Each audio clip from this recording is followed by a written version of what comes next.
Hey gang, welcome back. Just Aaron here, Canadian Looney. I am running out of gas, but then I ended the other show and was doing more research, and I found this committee video that I just knew that, well, I don't know yet, but I saw a few minutes of this one, and it gets out of hand. I am running out of gas pretty quickly.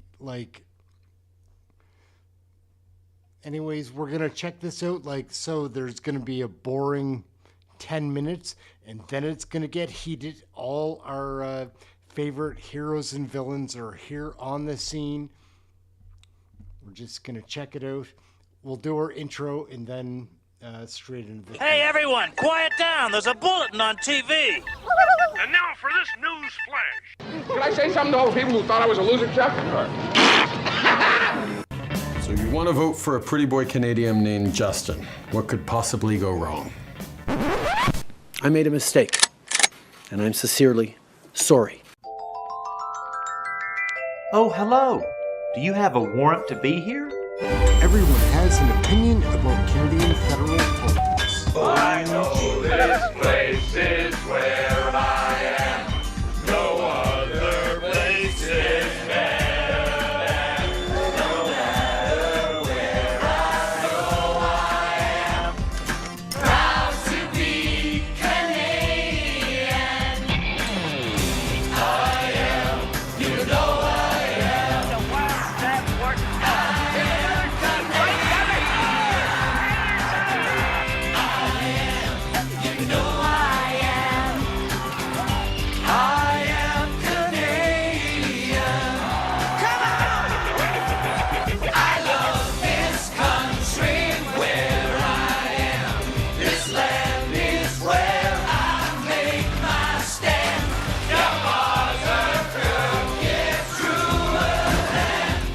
The one we call Canadian. Canadians.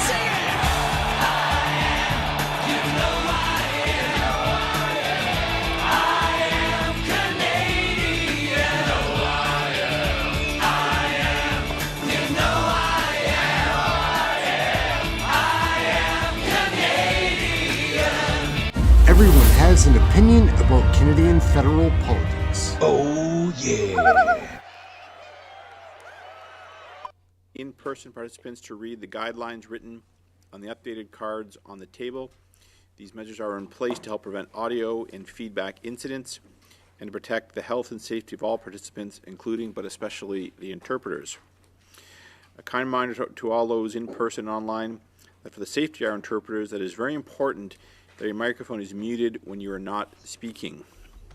Merci à tous pour votre coopération. Thank you for your cooperation. Comment should be addressed to the chair.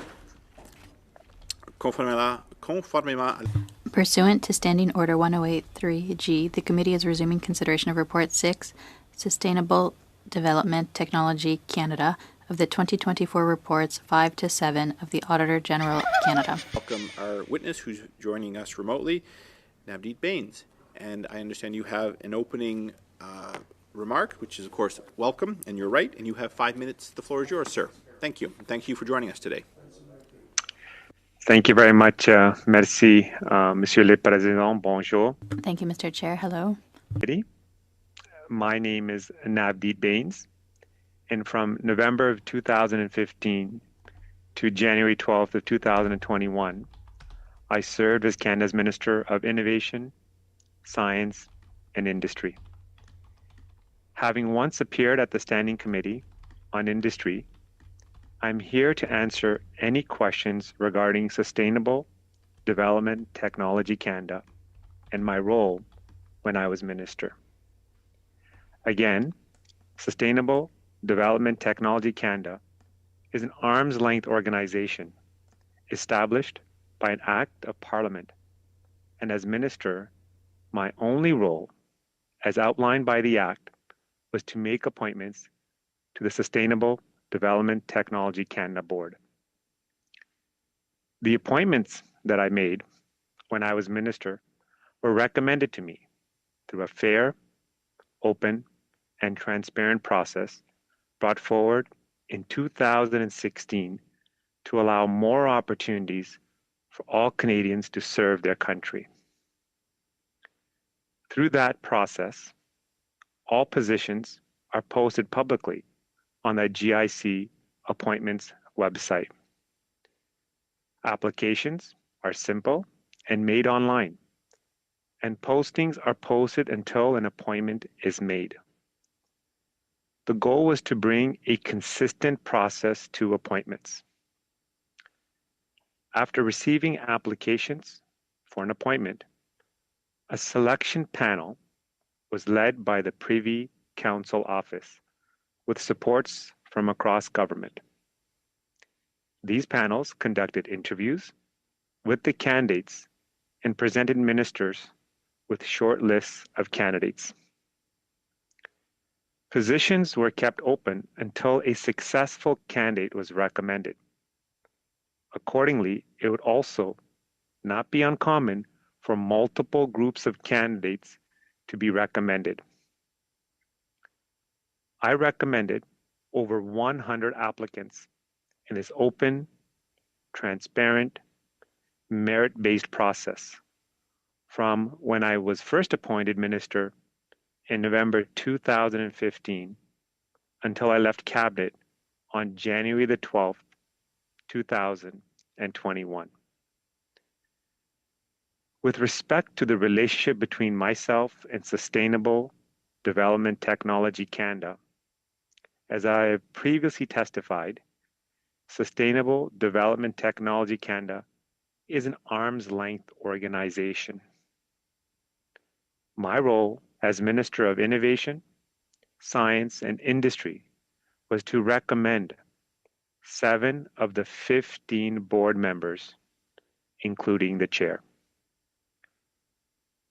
While funding for Sustainable Development Technology Canada flowed through the department, we were not responsible for the management and governance of the staff or board. I believe in the clean tech sector and the benefits it has brought to Canada. I am proud of the incredible people and companies that have made this sector in Canada a global leader.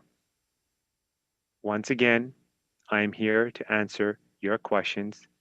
Thank you very much. Merci beaucoup. Thank you very much. We'll begin now our first round. It's 4 members who each have 6 minutes each. Mr. Perkins, you have the floor for 6 minutes, please.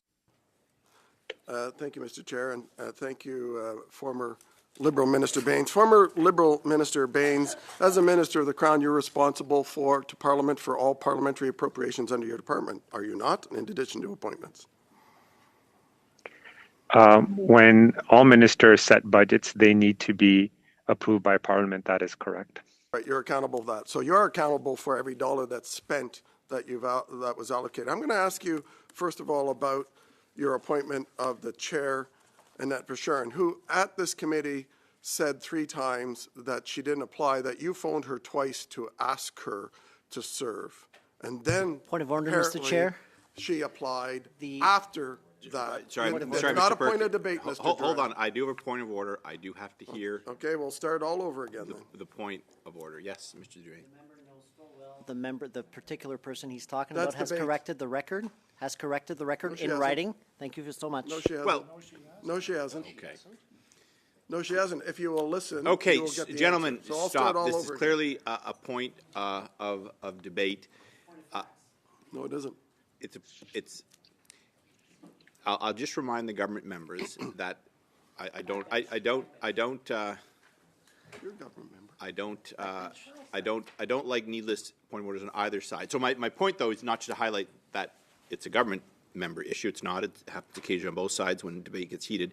But you always have the immediately right of reply after Mr. Perkins. It is you, in fact, Mr. Duray. And I hope that if you extend, in your side, courtesy on the official opposition, they will do the same. And if they do not do so, I will censure them as well. I am going to back up the clock for Mr. Perkins. you can restart your question, Mr. Perkins, not the time, just your question. So I'm backing up the clock, not from the top, but you can start your question from the top. He interrupted me before I even got my question. Mr. Perkins, I said I'm backing up the clock.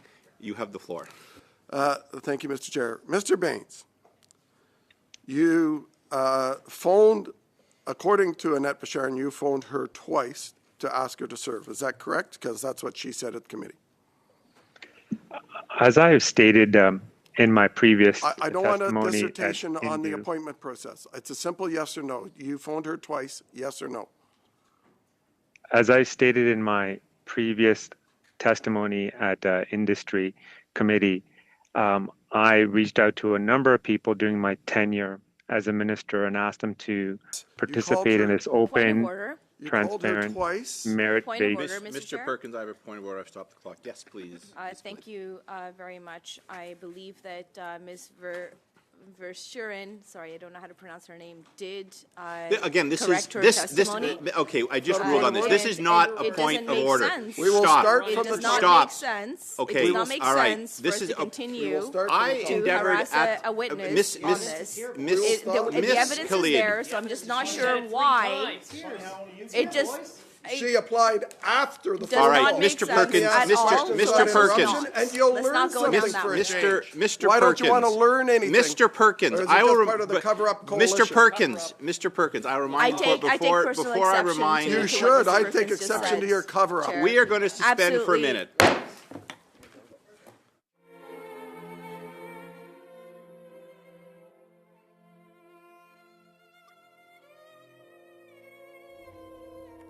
All right, gang. So it got heated there from the very get-go. I know Rick Perkins a little bit. I probably won't talk about it too much, but we worked for a provincially owned liquor company. He was a vice president, and I was just a lowly clerk or whatever position it was. And here to ensure that their health is we've had protected. Altercations, but I like him as I an also MP. want to highlight that Mr. Baines is here for about an hour because of a conflict, which I understand and appreciate him being here. He's agreed to come back. If we continue to go down this rabbit hole and debates that are happening while it's a member's turn to speak, which those items be brought up by an opposing side at a later round, we're not going to get anywhere, and we'll be back. Now, further, I'd committed not to sit next week, but if this devolves the way it is going to devolve, I might reconsider that. Well, Mr. Zorin, you be careful saying that because we sit a lot in recess weeks, a lot, and your colleagues, I don't think. Your colleagues will not appreciate you cheerleading me on calling meetings. No, Mr. Dre, I can assure you they won't. Anyway, if we can proceed civilly, can I say as well that Mr. Baines is an experienced parliamentarian, and I'm sure he's going to be able to provide answers to committee members on both sides. So I hope we can get through this without this devolving into a shouting match again. And I'm going to close lastly on just, again, please respect the interpreter. So, Mr. Perkins, you have about just over 4 minutes on the clock. The floor is yours again. Please begin. Point of order. Yes, Mr. Perkins. I have 6 minutes left. Oh, pardon me. You have 5 minutes on the clock. Pardon me. I have 6 minutes on the clock. They haven't allowed me to get a single question. Mr. Perkins, first of all, you asked a couple of questions about Mr. Baines' role as a minister, what he's responsible for, et cetera, et cetera. I'm not cutting you short. I just want you to know that you've got just over 5 minutes on the clock. The floor is yours, please, Mr. Perkins. Proceed. Thank you, Mr. Chair. Mr. Baines, when I ask a yes or no question, I appreciate a yes or no, not a rag the puck. Yes or no, you called Annette Basharian 2 times as she testified here in committee. As I had mentioned in my previous testimony, I was responsible for over 100 governor council please recommendations. Answer the question, or I'm going to so interrupt I don't you recall constantly. specific Answer the question. Did you phone her twice? That was her testimony. Is she telling the truth? As I said, I don't recall Okay. any So- such conversation so taking place. She testified here that 3 times that she was asked by you. Who told you to ask her? As I've said, in 2016, a new appointments process was introduced. It was open to all Canadians, and it's not uncommon for me as a I don't need minister a or any recitation minister. of your opening statement again, Sergeant Schultz, Point of saying order, I know Chair. nothing. Look, I'll go on to the Point next of order, question. Chair. 2016, Sorry, Point of order, you Chair. appointed Mr. Perkins, Andre I do Lees-Matteau. have a point of order. Ms. Khalid, you have the floor. Maybe it's a point of separate clarification. I believe that the witness She's a here separate- today is Mr. Baines. I'm not sure who Sergeant Schultz or whoever this member is referring to. Absolutely disrespectful. Agreed, Mr. Perkins. If you could refer to Mr. Baines as the witness or Mr. Baines, it would be appreciated to maintain decorum in the committee. Thank you.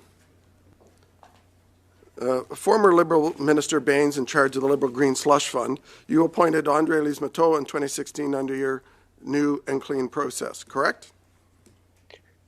As I indicated in my That- opening remarks, my responsibility as a minister is to appoint to appoint 7 out of the directors, 15 board members. And That's you correct. appointed her. And while she was on the board and while you were minister, $114 million of Green Slush Fund money was voted to her companies. And you had an assistant deputy minister in every single meeting. Do you expect Canadians to believe that you knew nothing? Sustainable Development Technology Canada is an arm's length organization. The management oversees the day-to-day operations, and there's a board that oversees management. It's true. And again, They also as I have said in my the Cycle Capital, Andre Lees-Matteau's company, also had a lobbyist for 10 years. His name was Stephen Guilbeault. It still is Stephen Guilbeault. He lobbied for 10 years. $100 million during those 10 years went to Cycle Capital. He met 25 times with your office and you in the year before he was nominated. Do you remember any of those meetings? during my tenure as a minister, I met with a number of stakeholders from the clean tech sector. I don't recall any specific meetings with the individuals you have mentioned. You don't remember meeting with the now radical Liberal Environment Minister who was a nominated order, Liberal Mr. candidate. So I will ask you once again. Mr. Perkins, one second. I'm not sure Yes, why Ms. Good. there's name calling going on within our committee here. He's proud of being a radical. Please. This one I will allow. These are statements we hear in the floor. Which you guys have established. You guys keep repeating those statements. Miss- So I'm not sure Well, Miss- why you think that it is okay Mr. for Miss- us in committee When you get to be the Miss- chair of the to committee, you repeat can rule those on Miss the and line. Khalid. to call them to be credible because they are not credible. I didn't weigh in on whether they're. You just did, I Chair. said You I just said did. they're echoing what we hear in the House of Commons, which is permitted. Ergo, I would they're appreciate permitted here. if the member redacts those comments. Well, Ms. Khalid, that's not your call, Mr. Perkins. asking you to do it, Chair. Pardon me. I'm asking you Oh. to ask the No, member I- to redact those comments because they are absolutely No, unreasonable. Miss Khalid, and Miss impolite Khalid, I have and ruled against that our they are. democratic institutions. Ms. Khalid, I have ruled that they are in order. Mr. Perkins has the floor. You have the floor, sir. So you don't remember meeting with radical Liberal Stephen Guilbeault. Do you remember meeting with a fellow named Gerald Butts in those meetings who was working in the PMO? Since he's listed as meeting with you on this at the same time? As you know, when I was made minister in 2015, Mr. Butts, the individual you mentioned, worked for the Prime Minister's office. Did he, those meetings were about funding of Cycle Capital Fund 4. That's what's listed in the public thing, and he met with you.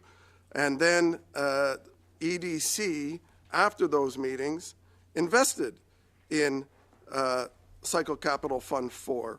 So that happened fairly quickly.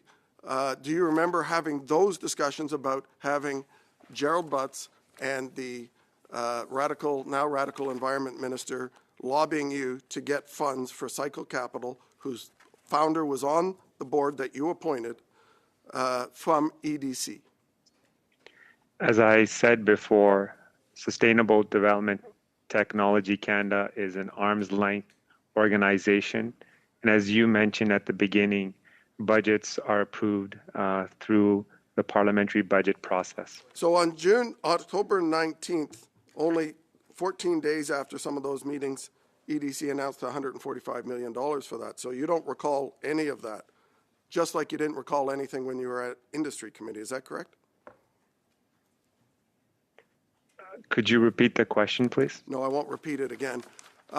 You approved, one of the last things you did as minister was approve, after all of this corruption, you took forward another $750 million for the Green Slush Fund, which was announced a month before you left the job to go work at CIBC and now at the most expensive cell phone company in the world, Rogers.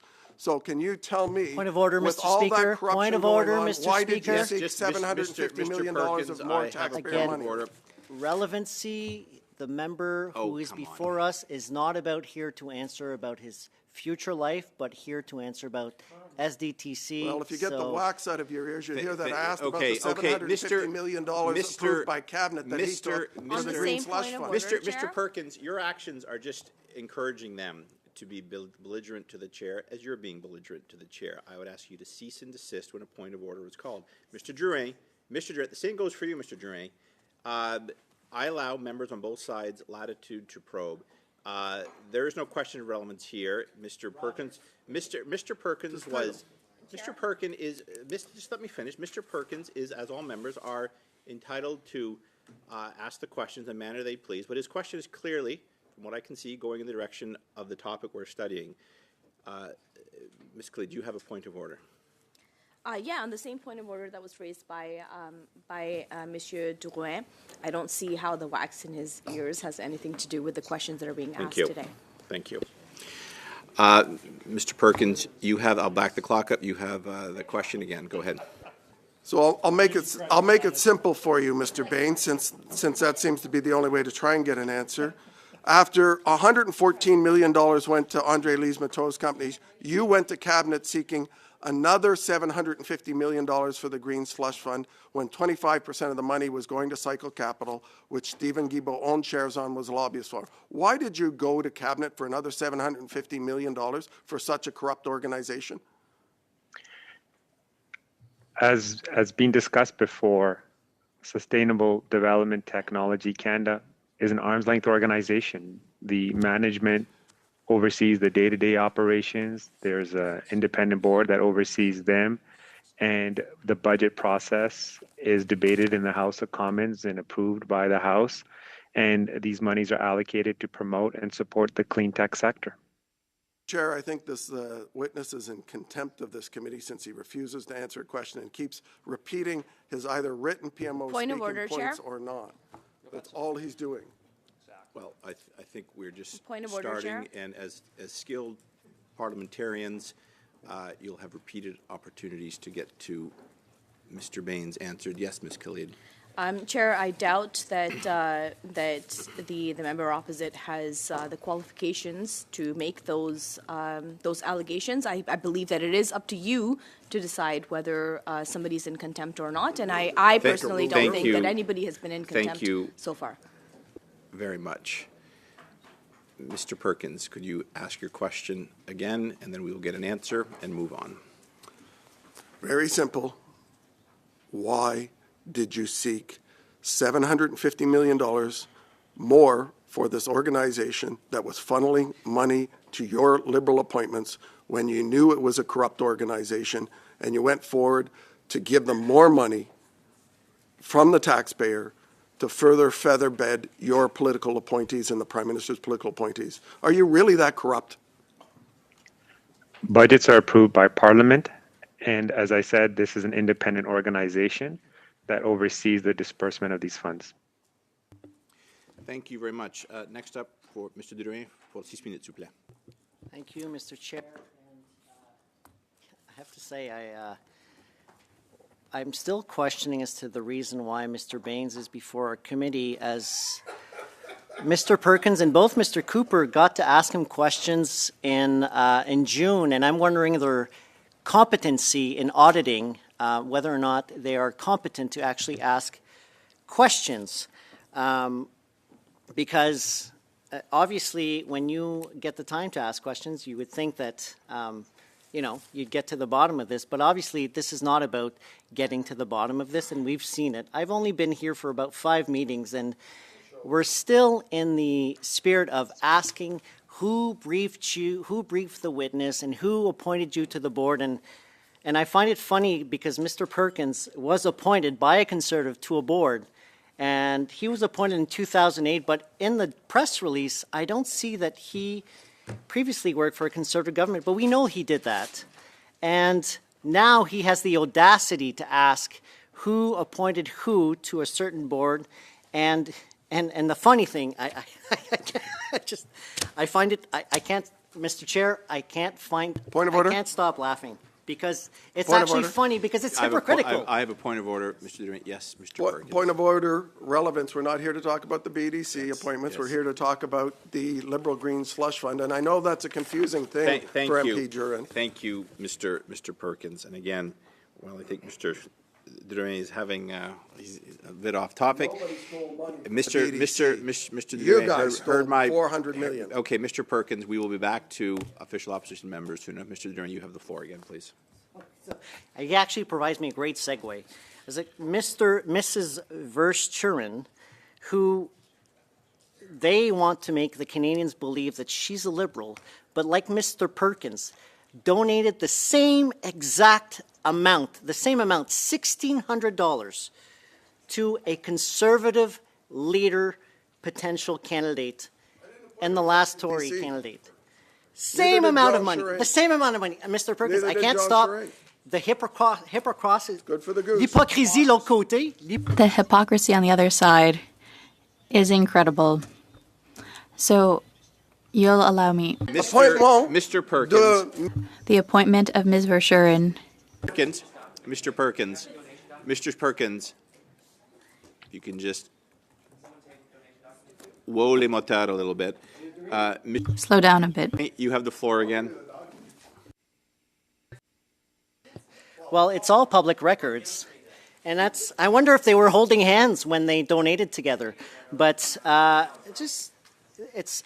again, I've warned this at the last committee. I'm not interested in going into a wild goose chase.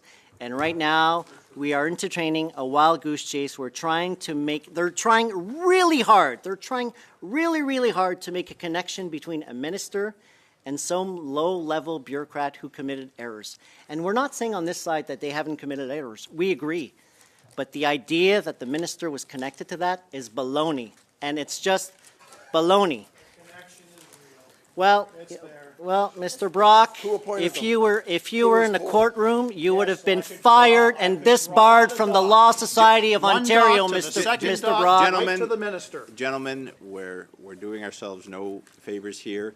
I would ask that we respect Mr. Durant's time. You have the floor again. So, Mr. Chair, my point is, I've read the transcript from Mr. Bain's appearance at the Indu Committee, and to this day, I have not learned, in the last 6 minutes, have not learned anything new from Mr. Perkins' questioning, other than the fact that they will interrupt Mr. Baines. They will ask them a yes or no questions, knowing full well that he does not know the answer because SDTC is arm's length. And it's always been arm's length. The idea that the minister has direct control over the decisions and the financial decisions of SDTC is out of touch. Do your homework. You've only been here 5 Monsieur le minutes. Président, avec tout... Mr. Chair. Mr. Perkins maybe has a right. Maybe his experience at BDC. Mr. Durant, I'm just going to try to bring order here. Ms. Khalid, if you have a point of order, I appreciate everyone to say point of order. Otherwise, I just think you're participating in the fun fight that's going across. Point of order, Is it a point of order? then, Yes, Chair? please. I would appreciate if colleagues can not holler and yell and shriek across the way. My colleague is sitting right beside me, and I can't even hear him based on all of the shrieking that is happening from those Thank folks you, Ms. over there. Khalid. I too would appreciate that. And again, unfortunately, what's good for the goose is good for the gander. So I would ask that all sides refrain from speaking when an individual has the floor. And Mr. Drouin has the floor, please. Thank you so much, Mr. Chair. I can tell I'm ruffling some feathers if we want to talk about goose and ganders and whatnot. But again, perhaps Mr. Perkins has some other idea of how boards work, and perhaps he was breathed down the neck when he was appointed at the BDC, and perhaps ministers' offices were breathing down his necks to make decisions, but that's not how we operate. We change the process. We change the way people are appointed to this to different boards, and it's actually on websites. So the idea that this was some secret liberal board appointees that somehow benefited our friends and blah, blah, blah. Well, I'm still waiting for my friends to say, thank you so much, Frank, for having benefited to my personal wealth. I have none. So I'll go back again to the rationale as to why Mr. Baines is here is because there was some No. There was some issues with the fact of a testimony, which that testimony, the witness later corrected, and it's on the record. She later corrected. I mean, the idea that somebody would somehow accepted an appointment without having applied is ridiculous. Name me any employer who would say, I named this person my employee without having applied. Hey, les gars, là, vous faites pas de sens. Guys, it doesn't make any sense. You make 0 sense. And you're here, and once again, people applied. These people, Mr. Perkins and Mr.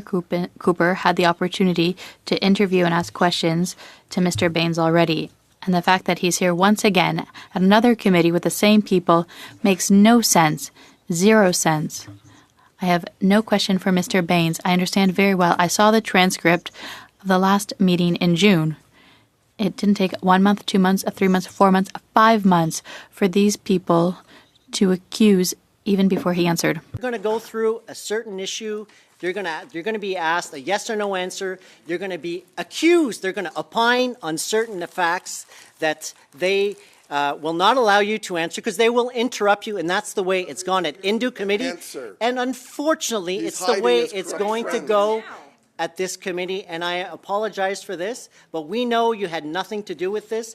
There were certain people that had something to do with it, but it was never connected to a minister's office. It was never, and I know you guys are trying hard.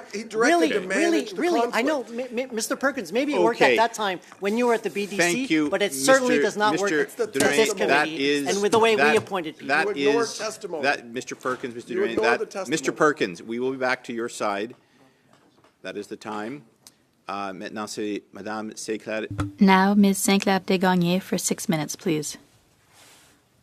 I'd like to take the first seconds of my time to ask colleagues to please. I don't mind this MP. Like, she's probably the coolest Bloc Québécois. I just don't like the translators. So I think we'll probably get into Desjardins next. Be allowed to continue her questioning. I was interrupted a number of times. Yes, years ago, pertaining operations. Was it someone with that problem? This particular witness, but more. One of them called Mr. Baines a liar, which I think is not only disrespectful but also goes against our standing orders. On the same point of order. Yes, Mr. Brock. I'm sitting with my conservative colleagues. I heard no such thing. But more importantly, I laugh at many things. You laughed at it. I laugh at many things. I didn't laugh at that because I didn't You laughed at it. Chair, on that same point of order, I'm actually getting quite frustrated. I'm sure other members are getting frustrated at the obvious attempts of this particular witness, a former Minister of the Crown, who is deliberately wasting time, not answering a direct question that's put to him, repeating the same talking lines over and over again from the same testimony that he gave at Industry on June the 5th, 2004. Chair? I'm asking the chair to interject and get this witness to answer the question. Point of order, Chair. Just one, I've got a couple of them lined up here. Mr. Cooper, I think did you have a point of order you want to make? No, okay, Ms. I would appreciate if Mr. Cooper would apologize to Mr. Baines for calling him a liar. We all know that when witnesses come to this committee, they are under obligation to be truthful, and I know for a fact that Mr. Baines, through his, not just his ministry, but also through the work he's done throughout his entire life, he's been a truthful and principled person. And I take personal exception. I take personal exception. I take personal exception not only to members in the Conservatives laughing right now, but also to somebody who is an innocent person being maligned by the Conservatives, and this is their go-to, their motto. Why don't I hear from Mr. Cooper now? Of hearing time and time again. This is absolutely unreasonable, Chair. Thank you. Well, on the same point of order, perhaps Mr. Baines can apologize to taxpayers for $400 million. Mr. Chair. Thank you. Okay. Point of order, Ladies Mr. and Chair. gentlemen, Retract those comments. Okay. All right. That happened when he was the minister. I'm not in a position to.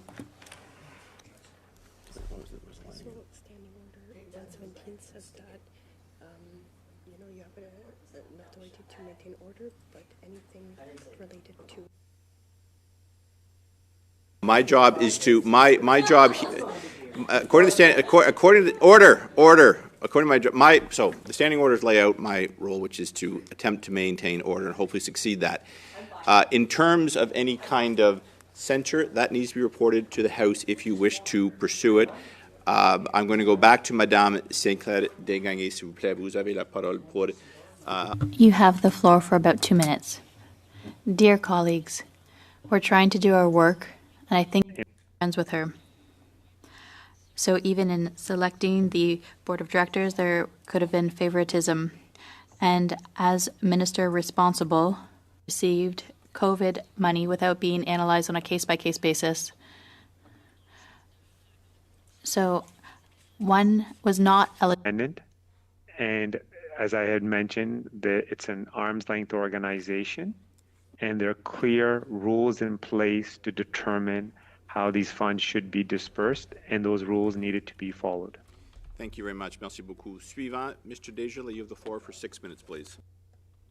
Thank you very much, Mr. Chair, and thank you very much, Mr. Baines, for being present in this important work. As you're likely aware, the work of public accounts is one that looks at Auditor General's reports, an independent office that has found a way to verify specific instances of very serious issues related to public trust and related to the accountability that's needed to Canadians in regards to potential breaches of the Act, which I hope you can help clarify. The Auditor General's report, page 6, her overall message is that they found, quote, significant lapses in Sustainable Development Technology Canada's governance and stewardship of public funds. It goes on to suggest that the Board of Directors of Sustainable Development Technology Canada did not ensure that the foundation complied with its enabling legislation. Mr. Baines, are you aware of the enabling legislation of SDTC? Are you referring to the legislation that was passed by the House of Commons? Yes. Yeah, that is the act that ultimately determines the role of the minister to appoint members to Sustainable Development Technology Canada. And who was the minister between the time of 2015 and 2021? As I stated in my opening remarks, in 2015 November, I took on the role at ISED, and I left on January the 12th of 2021. Much for that, Mr. Baines. So you would agree that you were the minister responsible at the time for compliance of the Act during that period of time?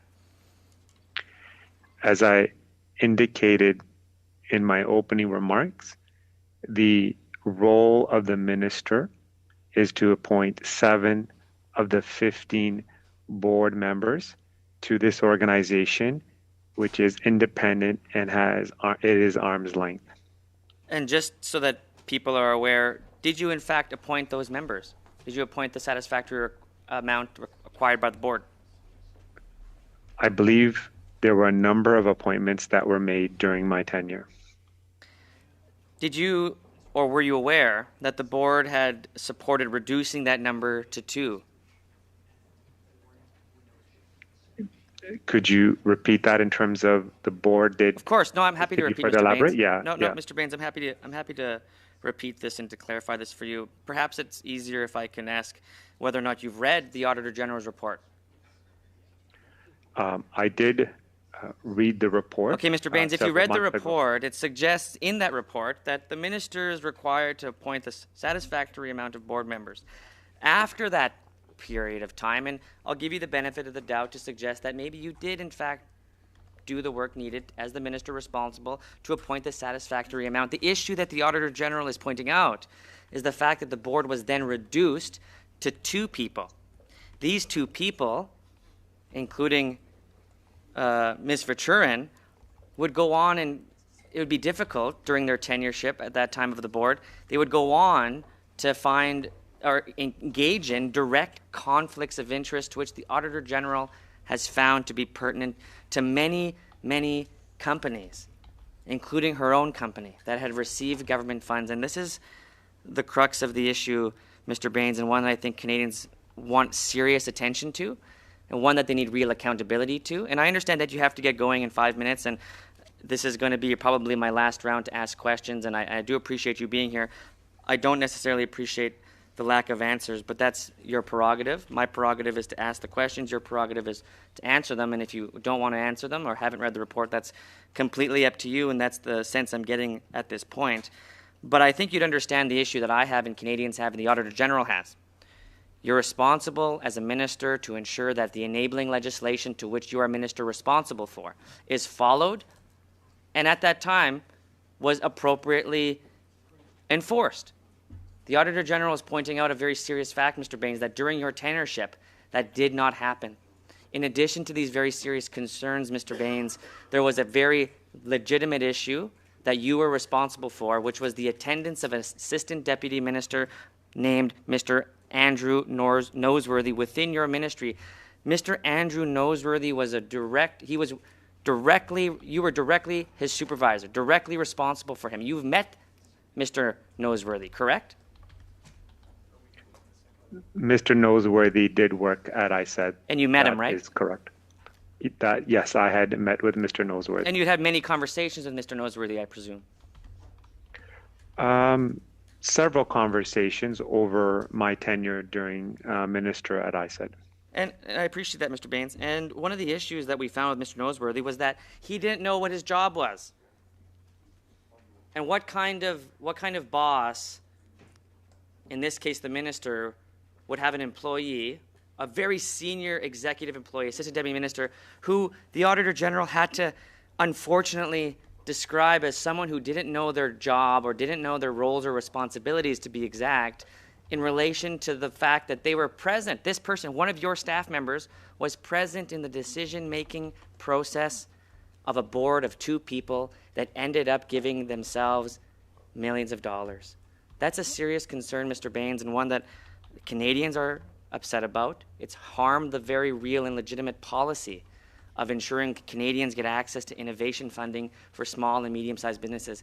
And I'd encourage my colleagues to take this issue far more seriously than we have today, because there's a very likely fact, which is Mr. Andrew Noseworthy knew that he was likely going to find himself in a position where maybe he had to report to you as the minister responsible for what he had heard at the 2-person board meeting he was at. At any point in time, do you think he was ever going to question whether or not you would ask him what his roles and responsibilities are? Thank you, Mr. Desjardins. It is my intention to get through a truncated additional round, so I'm going to cut you off there. We're going to have government and official opposition members will have 4 minutes each. The 2 remaining parties will have 2 minutes each. Mr. Cooper, you have the floor for 4 minutes. Thank you, Mr. Chair. Former Liberal Minister Baines, you led the committee to believe that you had no active role in the appointment of Ms. Verchuren beyond receiving a recommendation from the Prime Minister's Department, the PCO, as part of a so-called open, transparent, and merit-based process. You know that that isn't true, just as you knew it wasn't true when you misled committee in June. Isn't that right, former Liberal Minister Baines? Thank you very much for the question. As I've highlighted before, Ms. Verschuren was appointed by Stephen Harper, Jim Flaherty, Christian Former Liberal Parody. Minister Baines, let's follow the chronology of events leading to Ms. Verschuren's appointment, someone who was in a conflict of interest at the time that you appointed her. On March 15th, 2019... Point of order, Mr. Chair. Yes, Ms. Khalid. Is the former employer of the official opposition's wife out of order in calling Ms. Mr. Khalid, Baines the come on. names that he's calling him? You in fact are up next, so you will have a 4-minute right to the floor at which you'll be able to take full use of it. Mr. Cooper, you have just over 3 minutes, please. Former Liberal Minister Baines, let's follow the chronology of events leading to Ms. Verschuren's appointment. In September and October 2018, the PCO received 54 applications for chair of SDTC. On March 15, 2019, they provided you with a short list of 5 recommended candidates. That's the process you keep referencing. You sat on your hands. You ignored the recommendation of PCO. In April 2019, according to Ms. Verschuren, you called her. You asked her to serve as the chair of SDTC. All of a sudden, on April 30th of 2019, 1.5 months after you had a short list of 5 recommended candidates, she applies, and on May 21st, 2019, the PCO adds her name to the short list, and you thereafter appoint her. Do you really expect this committee and Canadians to believe that she was picked as part of a transparent, independent, merit-based process, and that you didn't have your hand involved in picking her? Is that what you want Canadians to believe? It was an open, transparent, merit-based process, and as I've highlighted, former Prime Minister... No, what happened here, what happened, former Liberal Minister Baines, is that you didn't follow the process. You didn't respect the process. You politically interfered in the process. As I was trying to state before, Ms. Verschuren was appointed by Stephen Harper to the Canadian North American Competitiveness Council in 2006. Did the other 5 recommended candidates have conflicts of interest with SDTC because Ms. Verschuren had a conflict of interest? What happened about the other 5 candidates?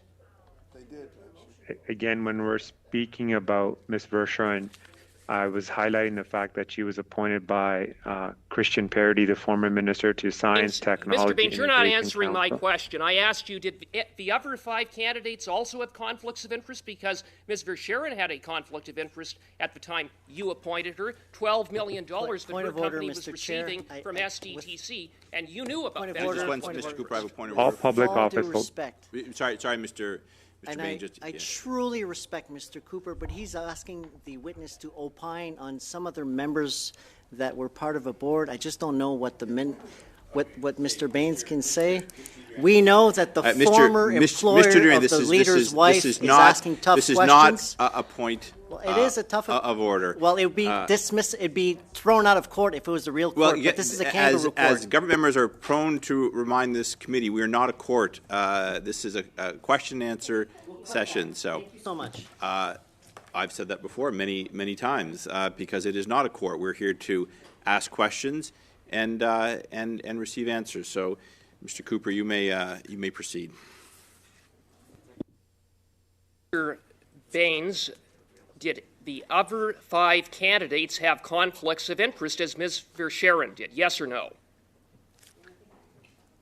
It's important to note that all public office holders must respect and follow the Conflict of Interest Act. You were advised that Ms. Verschuren had a conflict of interest, and you appointed her anyway. I'm asking you about the other 5 candidates. You refuse to answer, and I take it that they didn't have conflicts of interest, and you appointed someone with a conflict because you don't give a damn about conflicts of interest. Isn't that right, former Liberal Minister Baines?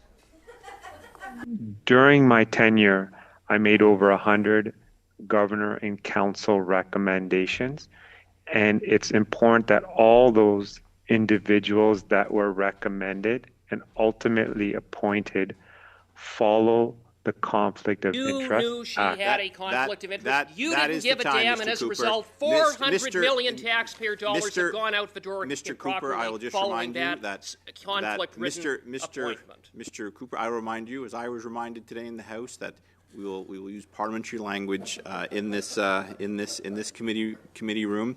Ms. Khalid, you have the floor for 4 minutes, please. Thank you very much, Chair. And as much as I appreciate my opposition colleagues trying to get their clips for the Russian Rebel News, I do have some serious questions to ask our witness here today. All right. Yes, Mr. Brock. Here we go again with the yet Russian Rebel another News. Liberal who is trying to associate Debate. the Conservative Okay. Party of Canada Okay. with the Russian administration. Mr. Brock. There were members in the House. Mr. Brock. Whoa. I did hear what was said by the member, and it has nothing to do with the Conservative Party. This is not a point of order, even if Point of it order, was. Mr. Chair? I'm ruling in your side's favor. So I'm going to give the floor back to Ms. Khalid, unless you actually have a genuine new point of order. Well, I would invite Mr. Brock to look at the FBI records. No, stop. All right. We really don't want to go down in the U.S. politics or bring U.S. politics into this committee room. Ms. Khalid, you have the floor, please. Half your cabinet isn't, though. Thank you very much, Chair. So I'm just going to put some things on the record with respect to the topic that we are talking about today. And Mr. Baines, I really appreciate your patience with our opposition colleagues on everything that they've been hammering at you with today. So Prime Minister Mulroney asked that Ms. Verschuren serve on his National Science and Tech Committee, and Minister Flaherty tapped her as an economic advisor to serve on his Economic Council during the 2008 recession. And she's donated to the Simcoe Gray Conservative Association between 2013 to 2015. She's donated to Lisa Raitt. She's donated consistently since 2013 to the Conservative Party federally, and also donated to the last two leadership campaigns. Can you help me in understanding how partisanship works with these kind of appointments, please? Thank you very much for the question. As I highlighted, it's important to note that in 2016, there was a new process that was put into place. And this process was designed to encourage all Canadians to apply to various positions that were made available to different organizations and agencies. And the Prime Minister or the Privy Council office basically led this panel with the various departments. They ultimately made recommendations and brought forward names to the minister. Then the minister would make a GIC recommendation.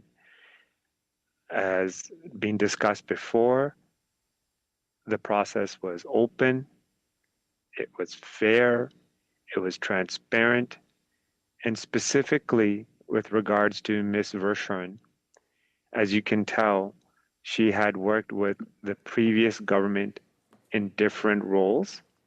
She also received the Order of Canada. Thank you, Mr. Baines. She was a well-recognized CEO. Thank you, Mr. And Baines. so, and I'm sure that you'll be able to provide all of the rest of what you were going to say in writing for the committee to understand and appreciate. And given that we've been talking, sorry, Mr. Perkins, I couldn't hear myself over your voice, but given that we've been talking about the Auditor General's report and everything that has been going on, I do want to move a motion right now on this topic, and that motion is that the committee reaffirm the independence of the Auditor General of Canada to conduct her work free from interference, and echo the concerns of the Auditor General of Canada regarding the Conservative Party House Order of June 10th, 2024, that ordering her office to produce her audit file on Sustainable Development Technology Canada to the law clerk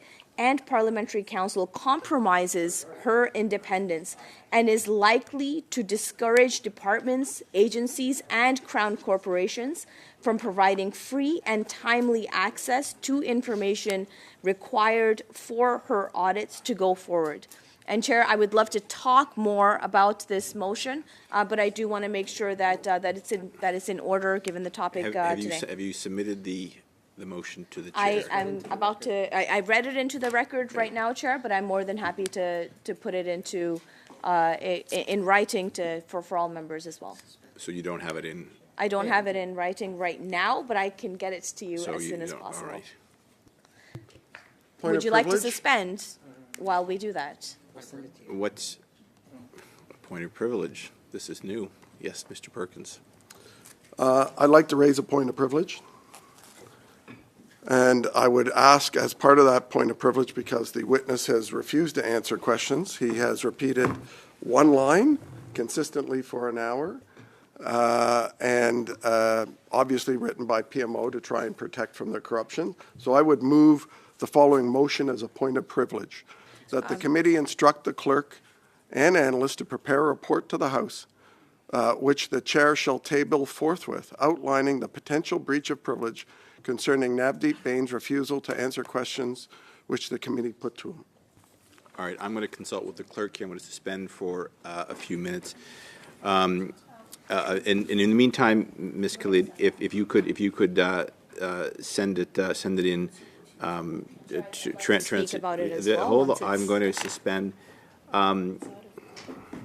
Just once. I'm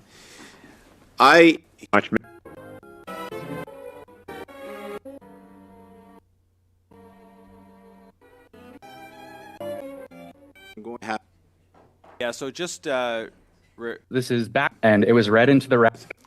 Thank you, Mr. Chair. Point of order. Just one second, Mr. Perkins. I have a point of order from Mr. Urshan-Smith. Can we? I'm a bit confused as to the traditional path here is you move the first motion that is moved, and it was read into the record. The interpreters interpreted it for us, so we've got it in both official languages. And I would like to hear from the clerk as to what the proper process is, because this is backwards as far as anything I've seen in 10 years. Mr. Genuous, you have a point of order? Yeah, so just respectfully to clarify the rules for my my honourable friend, Ms. Khalid, if you'd like to speak on this point of order, you can propose to do so. Would you like to do the chair's job? You're welcome to continue heckling. I suppose I'll just ignore you, I guess. But just for the members that are interested in knowing, the process is that when there is a question Point of order, privilege, Mr. Chair. The chair can make the own rules. rules I love on Mr. the Garnett, question but he of doesn't privilege. need to explain this to the committee. You know, another rule, Mr. Duran, is you don't speak unless you're recognized, even if you think you have a point of order, which you don't. On that point of order, Chair. All right. All right, On that point of order, Chair. What is wrong with you? Mr. Genuous, please. We have 4 Conservative members in this committee right now. We have a 5th one who has come in and is now on the speaking order. I'm not sure who he's subbing or who he's replacing here. Just for the Liberal members, there's a green book. You can get it for free. That explains the rules. So what Mr. Perkins has done is he's raised a question of privilege. Point of order, Mr. Chair. The chair Mr. then, Garnett has been subbed in for if another he considers member? it a matter dealing with privilege, Has he been subbed in for another then member? privilege Just supersedes. 1 second, Mr. Genuous. If you could, your whip will sub in your members as requested. I'd like to know who he's replacing. I see 4 members on the other side. Because we have a I couple see of 5. votes on order. So, yes. Yeah. It's been many times in this committee we've come to this point, I believe, Chair. I think we can reflect in the last 3 years. There's been moments where this kind of disruption's taken place in the past, but there's 2 concerns that I think are really important while we have this, whatever this is. One is I think the interpreters, I think if we can find a way to make this as easy as possible for them, that's great. Second, a speaking list maybe could be instituted by you, Mr. Chair. I don't want to tell you how to do your job. Certainly not. That's what I'm saying. Just that perhaps a speaking order or speaking list could help us to predict when we should speak and when some people shouldn't. Thank you. So you're absolutely right, and I am hearing points of order right now. I just heard from Mr. Erskine-Smith, and Mr. Genuis has the floor. Mr. Genuis had informed me before. I was expecting him to speak on his other motion, which he's not doing, but you have the floor, Mr. Genuis, on the point of order. Yes, sorry, I was just responding to the point of order from Mr. Erskine-Smith, and I hope this is helpful. I'm not trying to start a needless conflict. It's just that we're all guided by rules, and those rules are well established. That when there's a question of privilege, that much as is happening in the House right now, that supersedes other business. So if the chair rules that it is a matter touching on privilege, then that supersedes the other matters. To Mr. Erskine-Smith's point, it's not as if someone just moved a motion on another topic. It has unique status as a privilege motion. So again, I hope that's helpful. Thank you. Yes, Ms. Khalid, do you have a point of order, or is it moot now? I'm just, wondering if you've been satisfied by Mr. Genuis doing your and the clerk's job for you. Yes. Mr. Durain. Well, Mr. Chair, I would also entertain the fact that a point of privilege was raised on whether or not a question was answered, and I don't recall in any committee in 9 years as to the quality of responses that we were provided at any committee in the past 9 years, 20 years, 15 years, 30 years, and so on, and so on, and so on. The quality of answers are not a question of privilege, and I would divert to you, Mr. Williamsons, for the answer. Arrive scam. Christian first. Thank you very much. I just also want another point No, of hold order, on. Chair. I've got as Mr. usually said. I have several points of order. I believe Mr. Erskine-Smith in a second, but I'm going to hear Mr. Perkins first. The confusion here, and it started with a legitimate question by MP Erskine-Smith about a motion that was moved by Ms. Khalid, and then I moved and put forward a privilege motion about whether, I think the question was that you could, whether you can do those two things at the same time. And the precedent was set, the precedent was set in 2020 in FINA on a similar item when there was a motion on the floor, and then our current leader, Mr. Poilievre, moved a question of privilege during it because a question of privilege takes precedent over everything else. MP Khalid's asked if we could circulate my motion of privilege. It's been sent to the clerk, so hopefully we can get that out. Thank you. Yes, Mr. Erskine-Smith. Okay, so I think I've got it clear then. So if there's a legitimate motion for privilege, that will take precedence. In this particular case, that seems unlikely, but that's the process as far as it goes. I've got it clear. The condescension is not needed, Garnett, but it's nice to hear from you. I was more responding.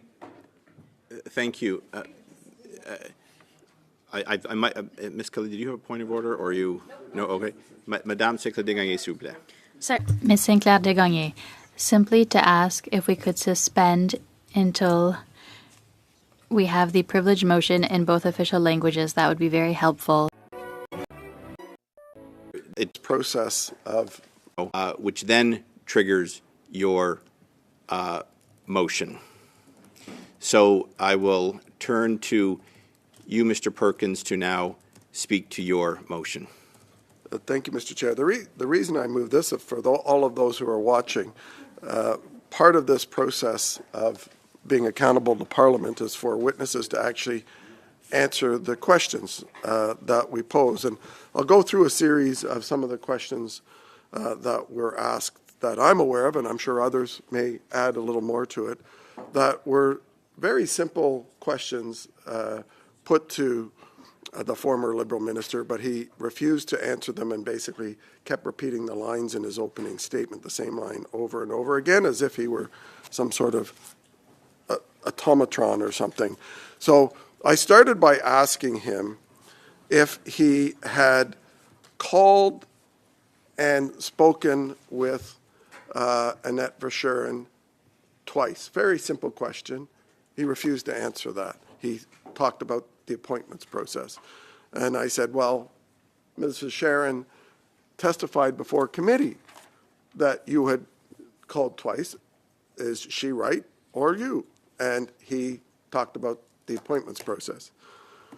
I then, after obviously some frustration and interruptions, went on to another area. I asked him, did he appoint Andre Lise-Matteau in 2016?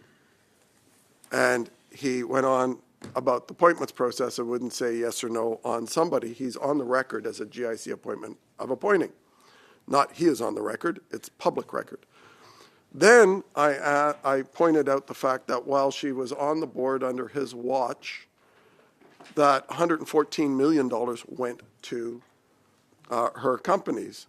Was he aware of that? And he talked about the good work of SDTC, didn't talk about whether he's knowledgeable. I said, your assistant deputy minister was in those meetings, Mr. Noseworthy. You must have been informed about that. And he basically said it's a fair and open process. I then went on to ask him about the $750 million that he gave. I should say that before I asked that, I asked in the 25 times that current Environment Minister Stephen Guilbeault was lobbying in the year before he was elected, while he was a nominated candidate, that he was lobbying his office on the public record, the lobbyist registry, for Cycle Capital, for money, for Cycle Capital Fund number 4, whether or not he remembered those meetings.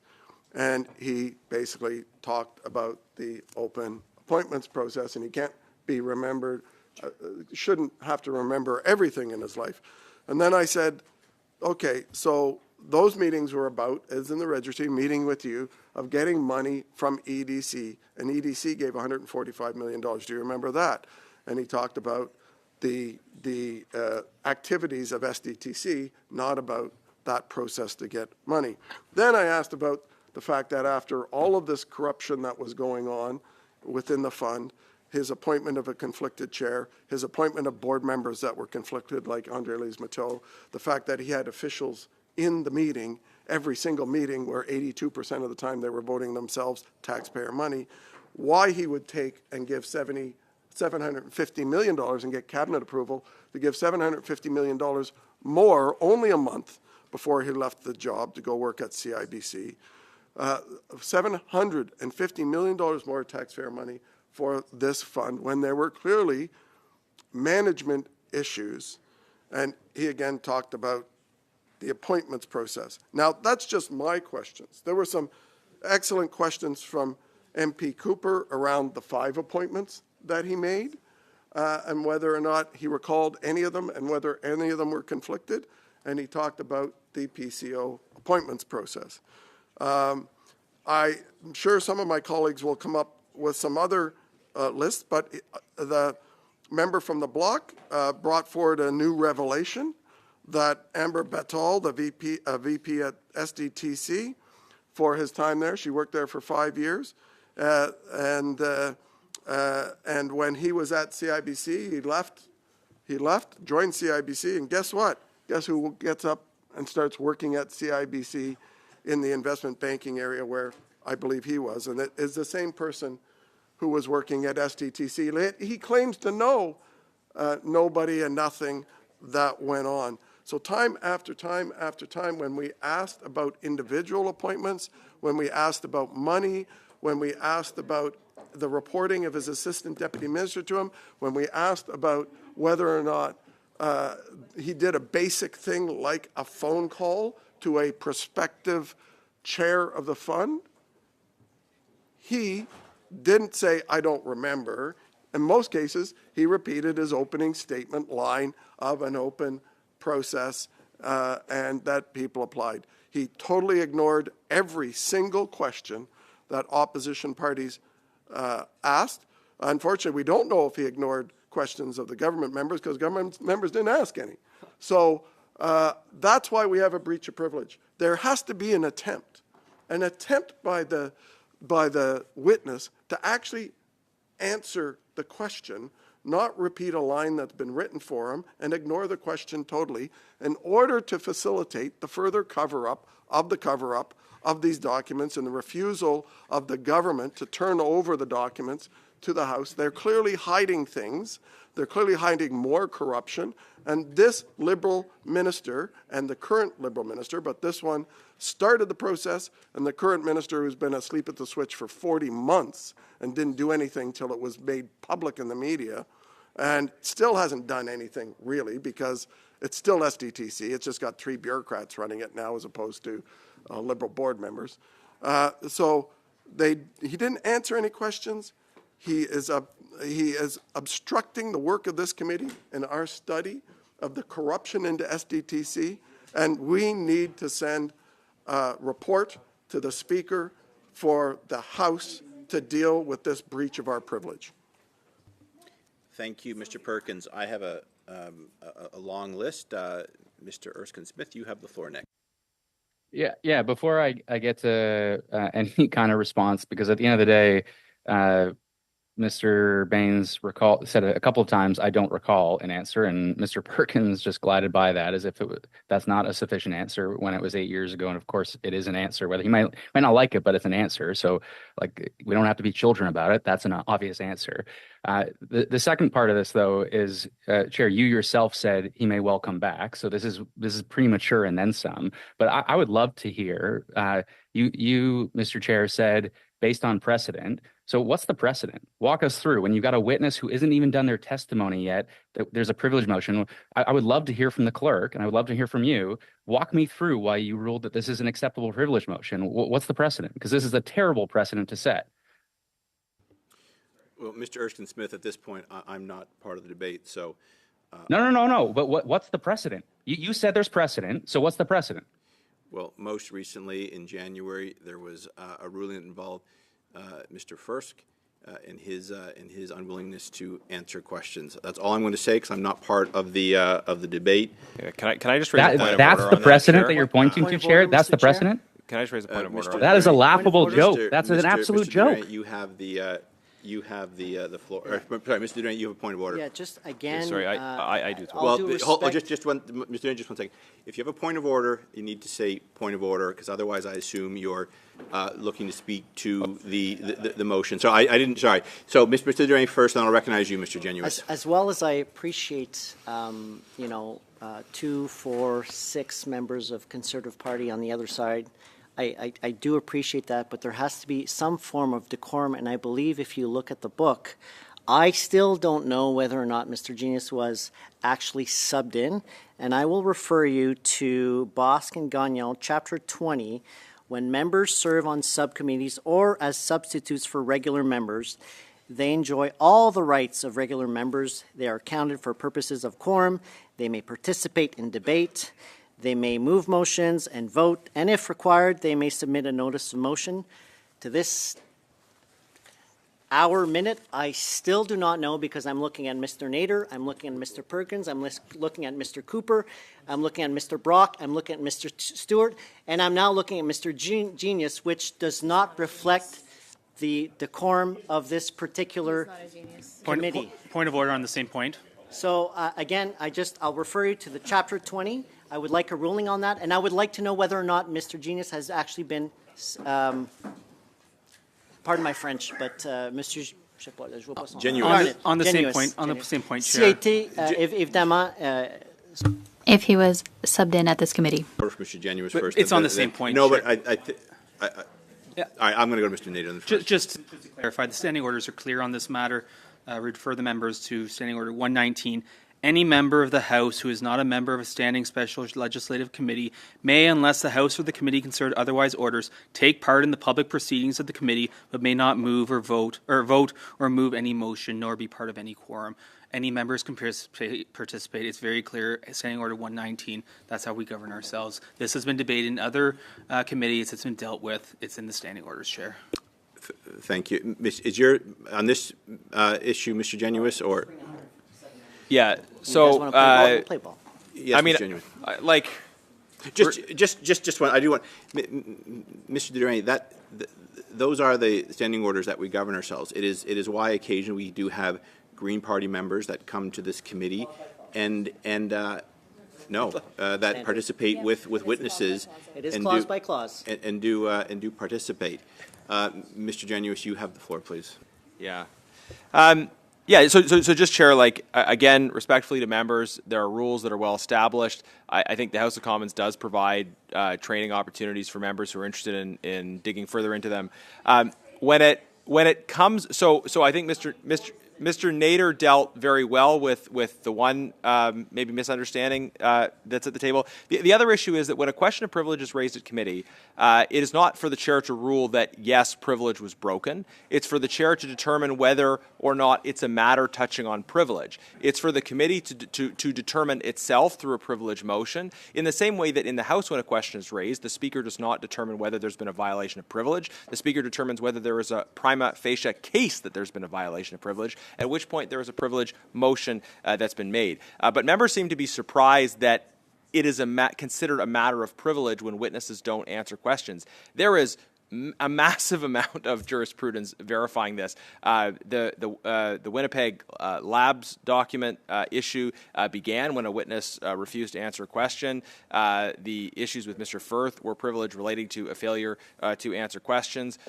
There was an issue with Mindone where a question of privilege was raised regarding his failure to answer a question. The chair ruled that it was touching on a matter of privilege, although the committee voted against proceeding with the motion. So there are mountains of jurisprudence on this, and again, I think, like, I'm not trying to be snarky at all. Like, there's training available. There are documents established, and members can read the books. They can avail themselves of those training opportunities. Mr. Chair, with all due respect, can you refer to the clerk with an adult conversation as opposed to kid conversation? Thank you, Mr. Duray. All right, yeah, Mr. Duray, your comments reflect more on you than this committee or the chair. So you're welcome to conduct yourself. You have a right to be here. I'm going to continue now the debate. Mr. Brock, you have the floor, please. And relinquish my time. Thank you. Mr. Cooper, you have the floor. Mr. Duray, you have the floor, please. So all of these questions were actually asked at the previous committee 4 or 5 months ago, and actually I can read it into the record, but I won't for your own sake, Mr. Perkins, because it would make you look, whatever. I'm just the quality of answers doesn't pertain to a question of privilege, and that's my issue. They're trying to fish for something, and they have been trying. The pattern of the Conservative Party is not about finding the truth. It's about stalling what is happening in the House, and we can see it. There's already a question of privilege in the House right now. There's another one on the docket, and on this side of the House, unlike Mr. Brock, who is a lawyer and would be disbarred from the Law Society of Ontario if he would speak publicly like this, because he simply doesn't. It questions me, what kind of Crown attorneys do we have in Ontario when this man was able to serve, because he simply does not understand the separation of the Justice, the Executive, and Parliament. Parliament has its duty, the Executive has its duty, and Justice has its duty. If Canadians are watching, the RCMP has all of the powers in the world to obtain the documents, and in fact, the Commissioner of the RCMP has written, the Auditor General has written. Well, relevancy is relevancy, Mr. Chair, and I will talk about relevancy. They're questioning someone who has already been a witness in front of another committee, and by God, they didn't question what was happening. The same answers he gave at the previous committee, they weren't questioning his relevancy, or they weren't mentioning a question of privilege. But of course, now they are doing that because they want to go into an election. Mr. Chair, I just have a hard time understanding. When the other side is saying we want to get to the bottom of this. How can we treat them seriously? Ce qui arrive, c'est qu'ils veulent aller à travers. They want to ruin someone's reputation, someone who served Canada. They want to ruin the reputation of someone who not only served his department, but who served his department well. And a number of times they indicated that the former minister or the new minister have nothing to do with SDTC. And Mr. Chair, you'll recall from the first time I appeared, I've said, when will we stop investigating investigations of investigations? Because I'm starting to think that either we are incompetent, very incompetent, and there are people who were accountants on this committee. Either we are all incompetent because we've had over 8 meetings for 6 to hear. What is over the last 3 months to know what happened? As to what time she received. To please ask questions that make sense because you're not impressing me at all right now. Thank you. Thank you. Ms. Khalid, you have the floor, please. Much, Chair. And just to start, if it's okay with you, would like some clarification from the clerk as to what time she received the motion of privilege put forward by Mr. Perkins.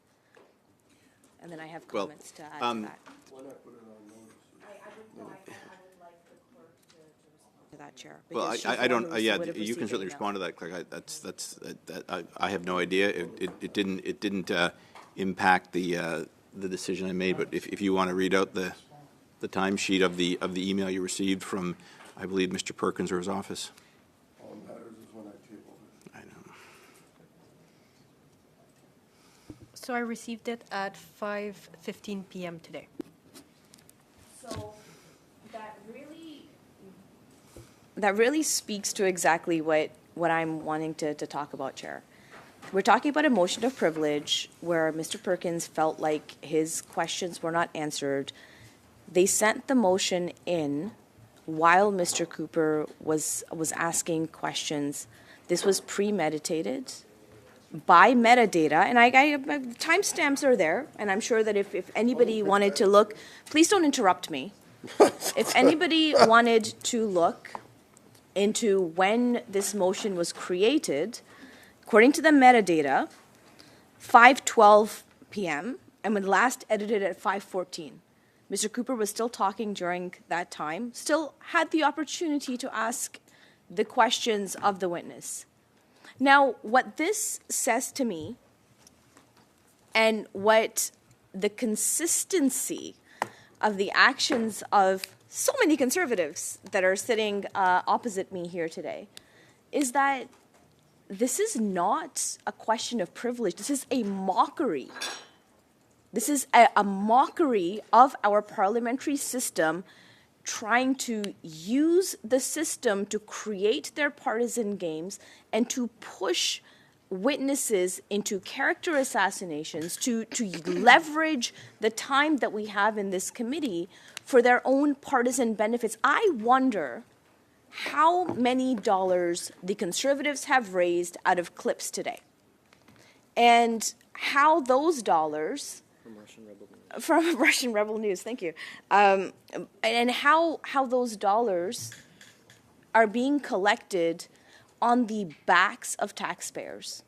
Because let's be reminded, all of us, that this committee functions on the backs of taxpayer dollars. Our parliament functions on the backs of taxpayer dollars. We are here in Public Accounts Committee to make sure that taxpayer dollars are used efficiently and effectively. And the fact that Mr. Perkins would move a motion of privilege before there was any issue of the exact same thing that he's trying to talk about in his bogus motion here, that his privilege was somehow impacted on the backs of taxpayer dollars, raising conservative fundraising dollars on the backs of taxpayer dollars. Why? Why can we not get to the work that this committee has been assigned to do? Why can we not get to the reports of the Auditor General?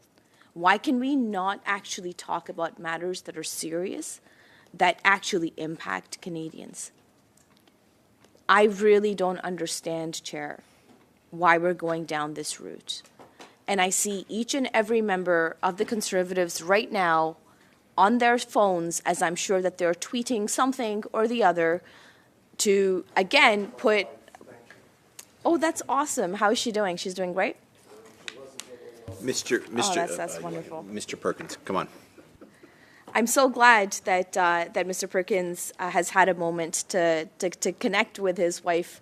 I'm sure she's a very lovely person, and I wish her all the very best. But I also would like Mr. Perkins to use his time as a member of Parliament in a more judicious manner. I think that putting forward bogus and disingenuous motions like this have a negative impact on what this committee is assigned to do and what it should be doing. Now, I'm just going to read out the words of the motion. Excuse me while I go through my lengthy password here. But the words of the motion, that the committee instruct the clerk and analysts to prepare a report to the House which the chair shall table forthwith, outlining the potential breach of privilege concerning Nafdi Baines' refusal to answer questions, certain questions which the committee put to him, and his prevarication. My English is not as good as yours, Mr. Perkins, in answering others. Now, given the fact that this motion was drafted before questions were even answered by the witness today, while the questions were in process, while each member of the committee had time to ask their questions, that this motion was drafted way before then, really calls into question the motives of the Conservatives. And I, for one, do not want to sit here and let them play their games, because, quite frankly, Canadians deserve better than that. And what the Conservatives are doing, all 6, 7 of them that are in this committee today, is quite deplorable. I really think that Canadians deserve better than to have their hard-earned dollars used for the purposes of partisan hack games. And I've had enough of this, Chair. I don't think that this is a legitimate privilege motion. This is premeditated, and it is being used to raise fundraising dollars for the Conservatives, to delay important legislative work in the House of Commons, to delay important committee work in this committee, and to agitate. We're not in the business of agitation here, Chair. We're in the business of trying to make sure that Canadians understand how their tax dollars are spent, that Canadians have the ability to review how we can improve the process of Canadian dollars in our government, in our democracy. And for us to be sitting here debating a bogus motion like this for the sole purpose of agitation, of delay, of raising fundraising dollars, that is quite the slap to the face of democracy and our democratic institutions. And I can hear Mr. Perkins snickering right now, and it's very unfortunate because he knows exactly what he's done. He knows exactly what he's doing. And what he's doing is agitating. What he's doing is using Canadian taxpayer dollars to raise their own funds. I'm sure that Mr. Cooper does not have the floor, Chair. I'm sure that the floor is mine currently. But I would encourage all of my colleagues to really think about what you're doing and why. This is not how we govern. This is not how we should be conducting ourselves as parliamentarians. This is a very, very, I have to find my words so that I'm using parliamentary language. This is an attempt to take us away from the work of this committee. And I think that we are above that. I really do. I'm sure Mr. Perkins' wife would appreciate that he do the right thing. I would hope that Mr. Perkins acknowledge that this is not a motion of privilege at all. This is a motion of agitation, trying to use taxpayer dollars for political gain of the Conservative Party, to stop the House from functioning, to stop committees from functioning, to raise money for the Conservative Party using clickbait, Russian rebel news, what have you. It's not right. So I would encourage Mr. Perkins to back off, man. This is not the right thing to do. This is not the right thing to do. I think we have better things to get to in this committee. I don't think that this motion is in order at all. I think that we have, in my 9 years as a member of Parliament, I have sat on a lot of committees, said the experienced litigator. In my 9 years as a member of Parliament, I have listened to a lot of testimony from witnesses. We do not get to decide what witnesses that we invite to this committee have to say. We can ask them for clarification in writing. We can subpoena them to come to committee and answer questions. But Chair, this is your call, how a committee is functioning and what a witness is able to or not able to say in committee. So this should be just as much of a concern to you as it is to me right now. One, your privilege and your order as chair is questioned, but also, what's the purpose here? Are we now setting a precedent where every single witness that comes to committee across the entirety of our committees is now going to be judged as to whether they have answered a question or not answered a question? And to whose liking is that question going to be answered? I'm sure that Mr. Perkins, even, after his role with being appointed with the BDC, would love to sit there and judge whether a witness has actually answered a question to his liking or not.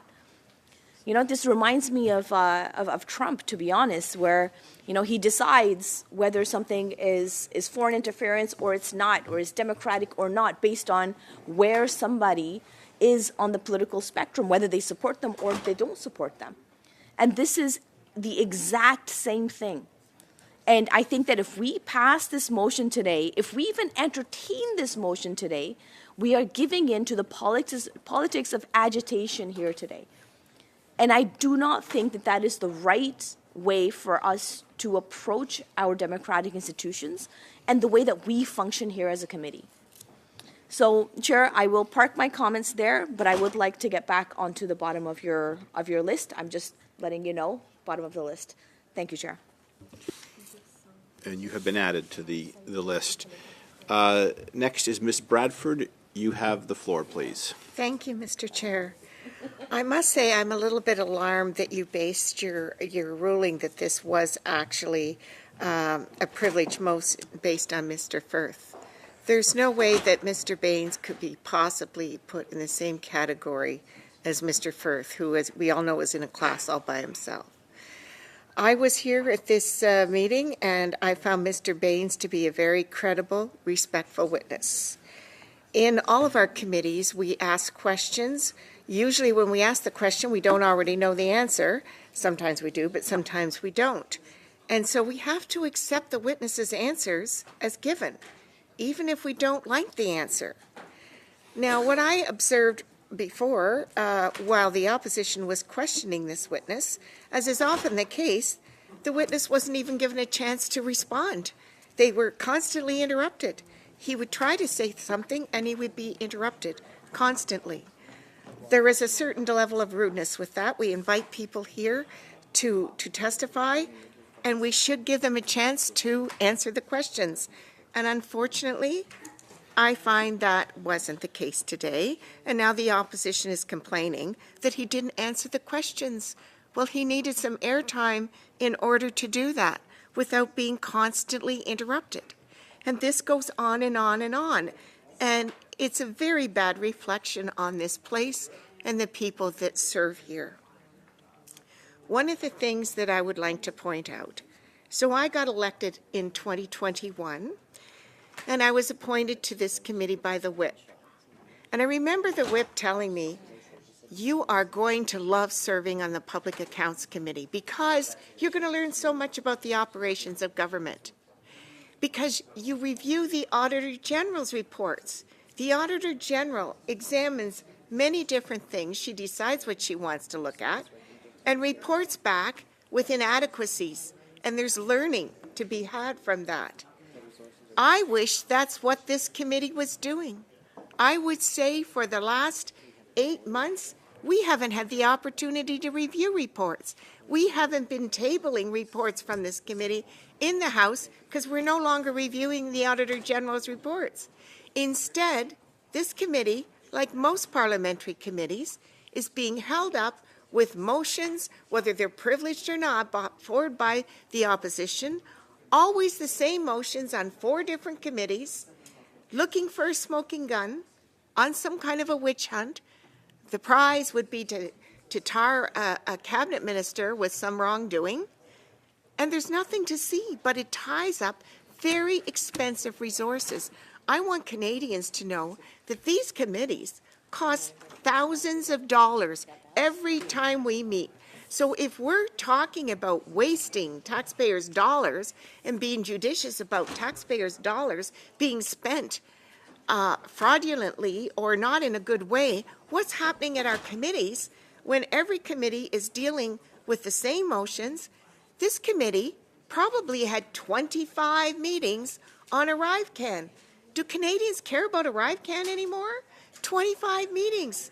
Probably each meeting costs $10,000 or $15,000 when you think of the analysts and the clerks and the interpreters and the catering and all the resources for nothing. So now we're going down the same rabbit hole, this time with Sustainable Development Technology Canada.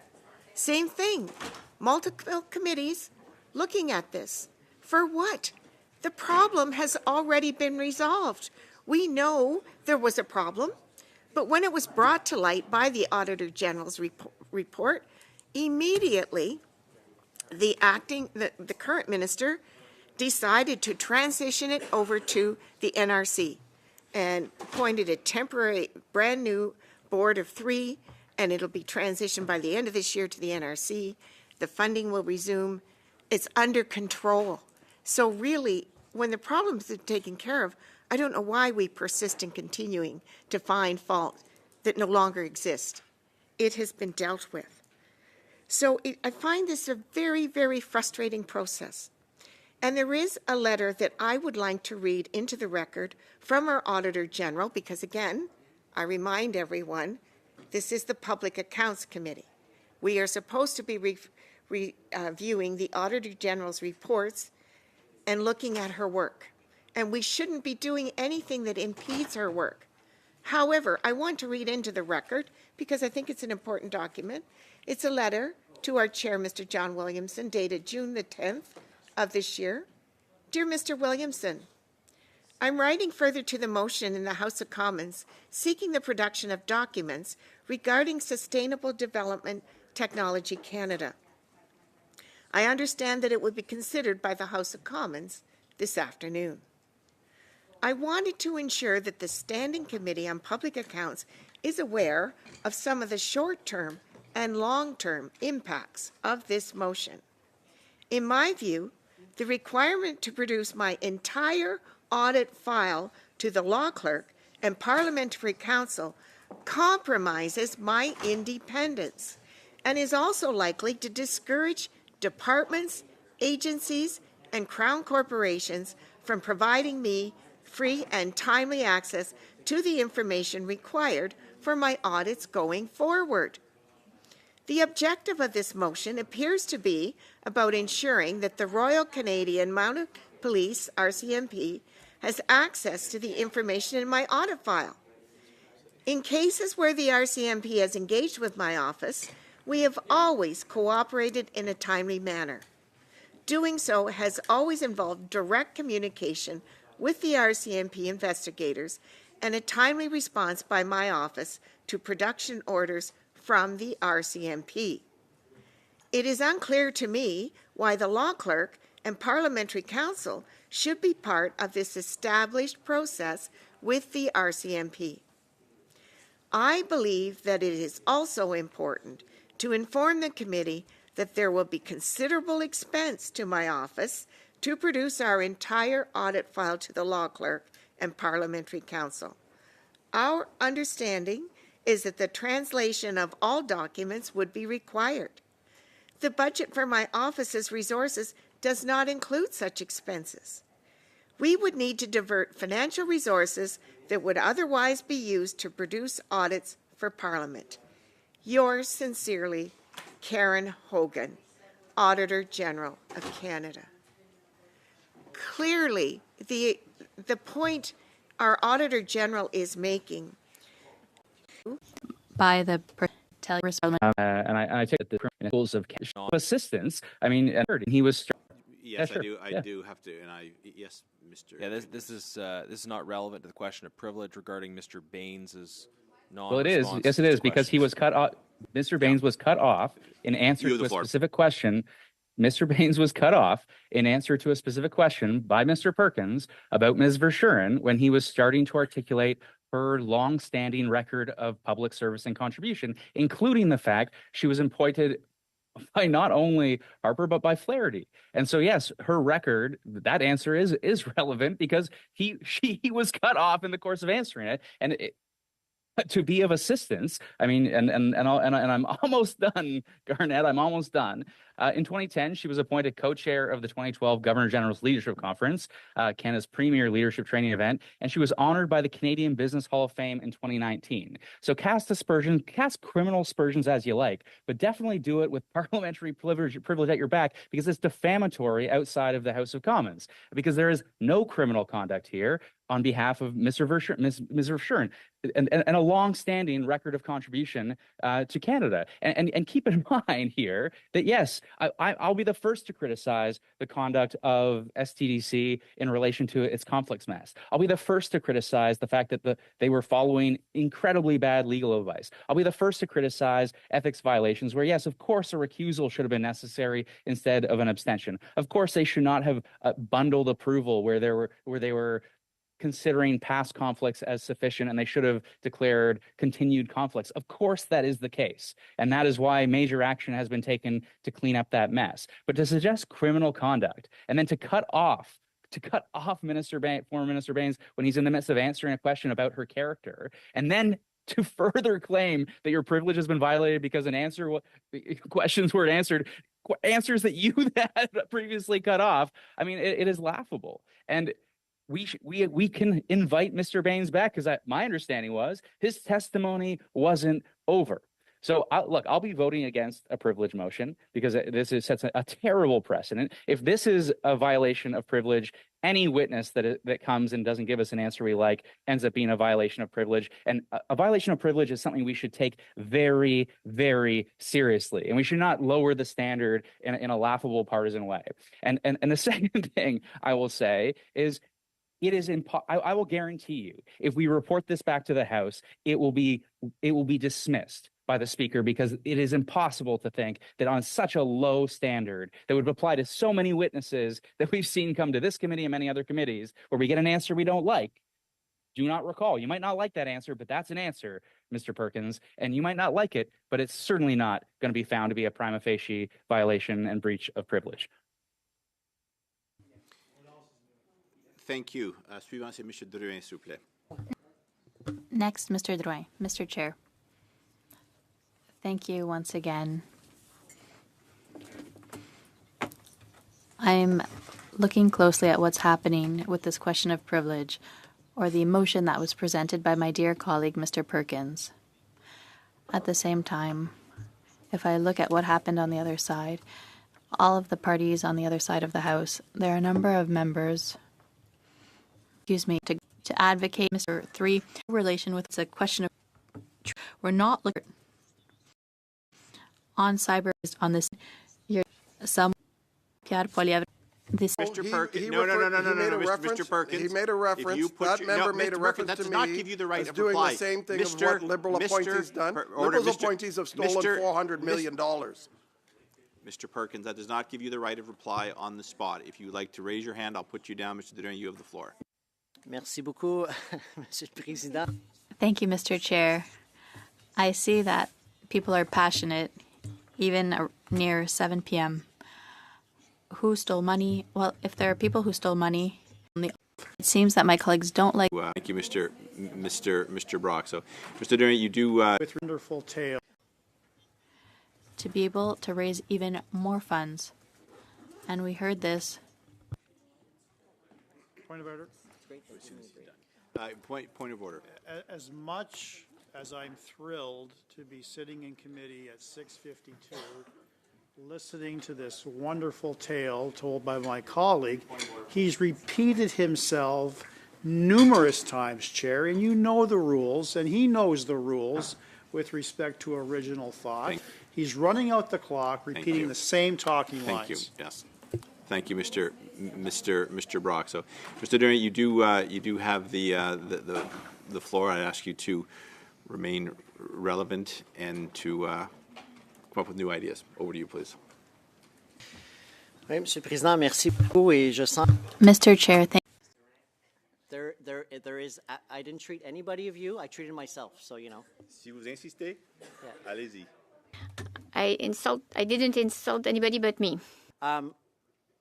But the fact is, we're questioning the whether or not Mr. Bain's testimony was satisfactory to questions that the opposition was asking, and he perhaps didn't know the answers. I mean, I would love to question everybody on testimony what happened 8 years ago, and that is not a question of privilege.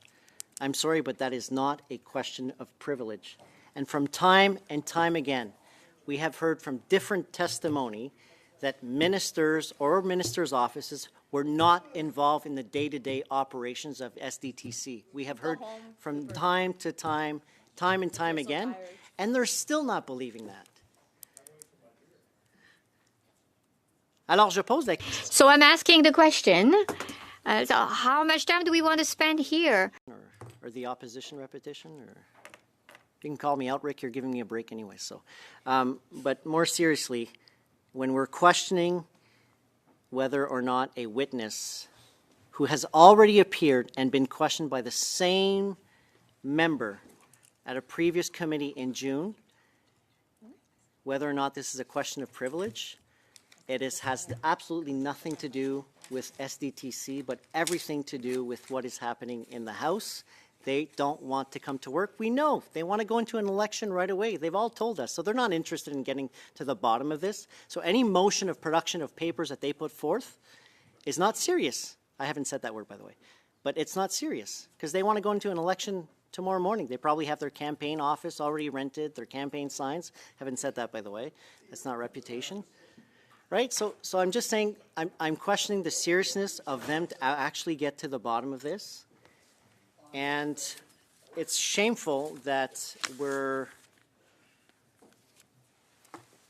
asking a member who've already appeared before committee and testified. Now, Mr. Duran, you are. This is now getting. Well, I put a new adjective to it, yeah, Mr. but Chair. that's you are getting repetitive. So. I will conclude on that. Monsieur le Président, je vais... Mr. Chair, I'm going to conclude on this. I was really expecting that the Conservative Party would play those political games.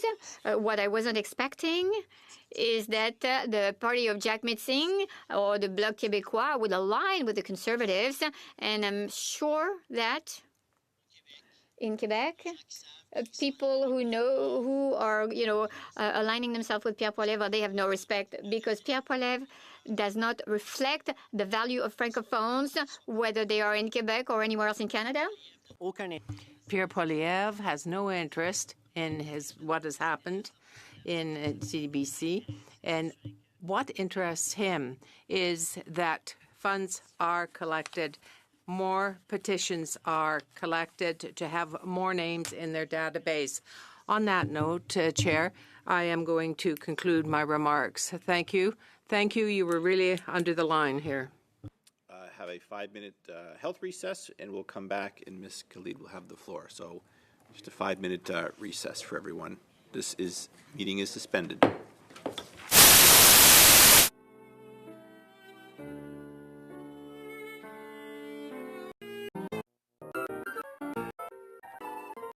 The House and committees, and so no, this is not a precedent. I love that Mr. Genuis brings so much to contribute to this committee, but I would like for clarification through you, Chair, to the clerk, which Conservative members are actually subbed in on this committee, because we have 7 of them here in the room, and I just want to know which ones are actually here. If the permanent members are at the table, the permanent members vote. That's the rules.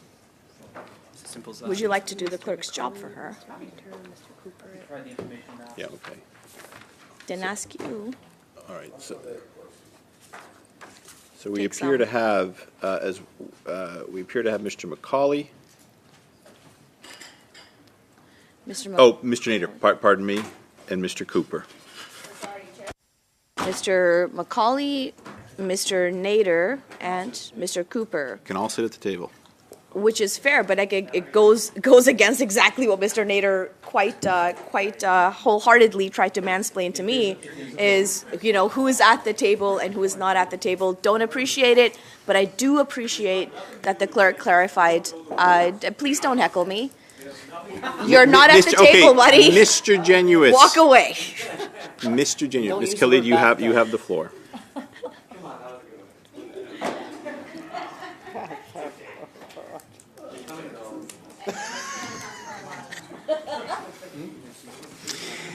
The floor is yours, Ms. Khalid.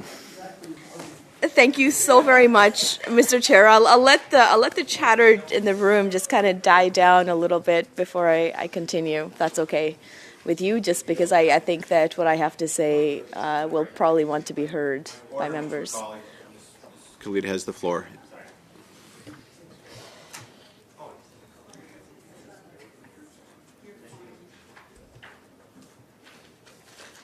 Thank you very much, Chair. Oh, no, I think... No, please, get the heckles out. I have a really long, prolonged comment to make, so please get your heckles out. We're good? Okay.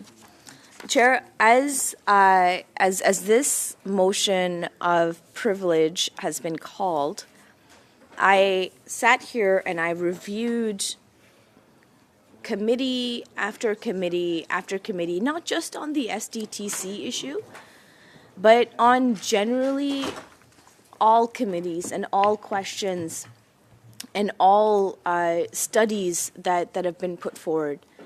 And there is one common denominator in the way that questions get put from the Conservative benches to witnesses. Question after question after question, it is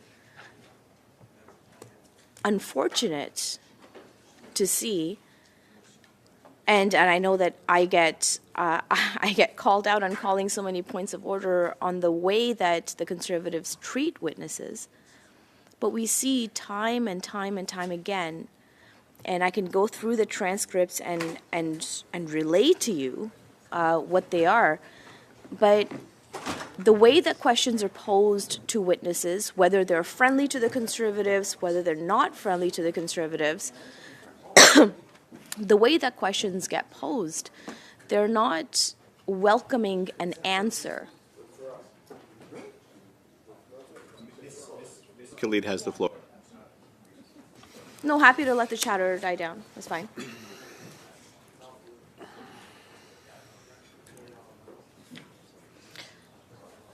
Respectfully, Chair, they're all the way in the back of the room, and I can hear exactly what they're saying over here.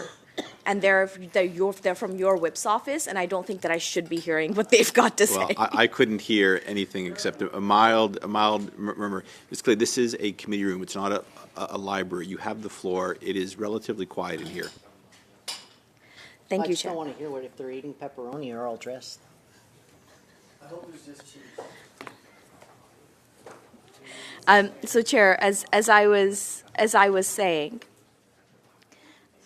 transcript after transcript of committee meetings have shown that Conservatives don't want to hear the answers. They want to ask the questions.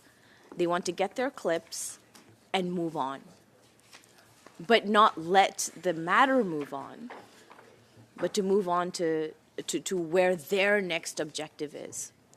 You know, my dad says this one thing. He's like, Ikra, don't be somebody who wants to be someone. Be somebody who wants to do something. And the way that the Conservatives are behaving with this bogus privilege motion shows me that they are very much in the business of wanting to be something rather than doing something good for Canadians. I've seen time and time again how questions are posed to witnesses in this committee without giving them the opportunity to answer the questions, without giving them the opportunity to clarify. You know, it's been said here before, this is not a courtroom.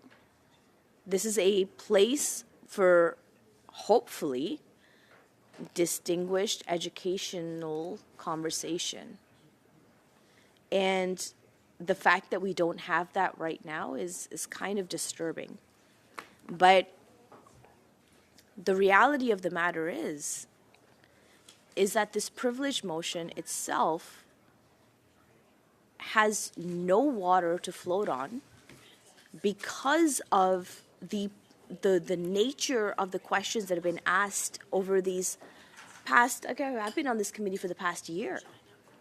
And the fact of the matter is the way that questions are posed again and again and again, the way that witnesses are disrespected again and again and again, and the fact that if this was the case, that you know, the member opposite felt that his privilege was violated because nobody was answering his questions, well, he's been on this committee for a very long time. He's been on a lot of committees for a very long time. Then why has he never brought such a motion forward before? Is it because that the witness is a former minister of the Crown?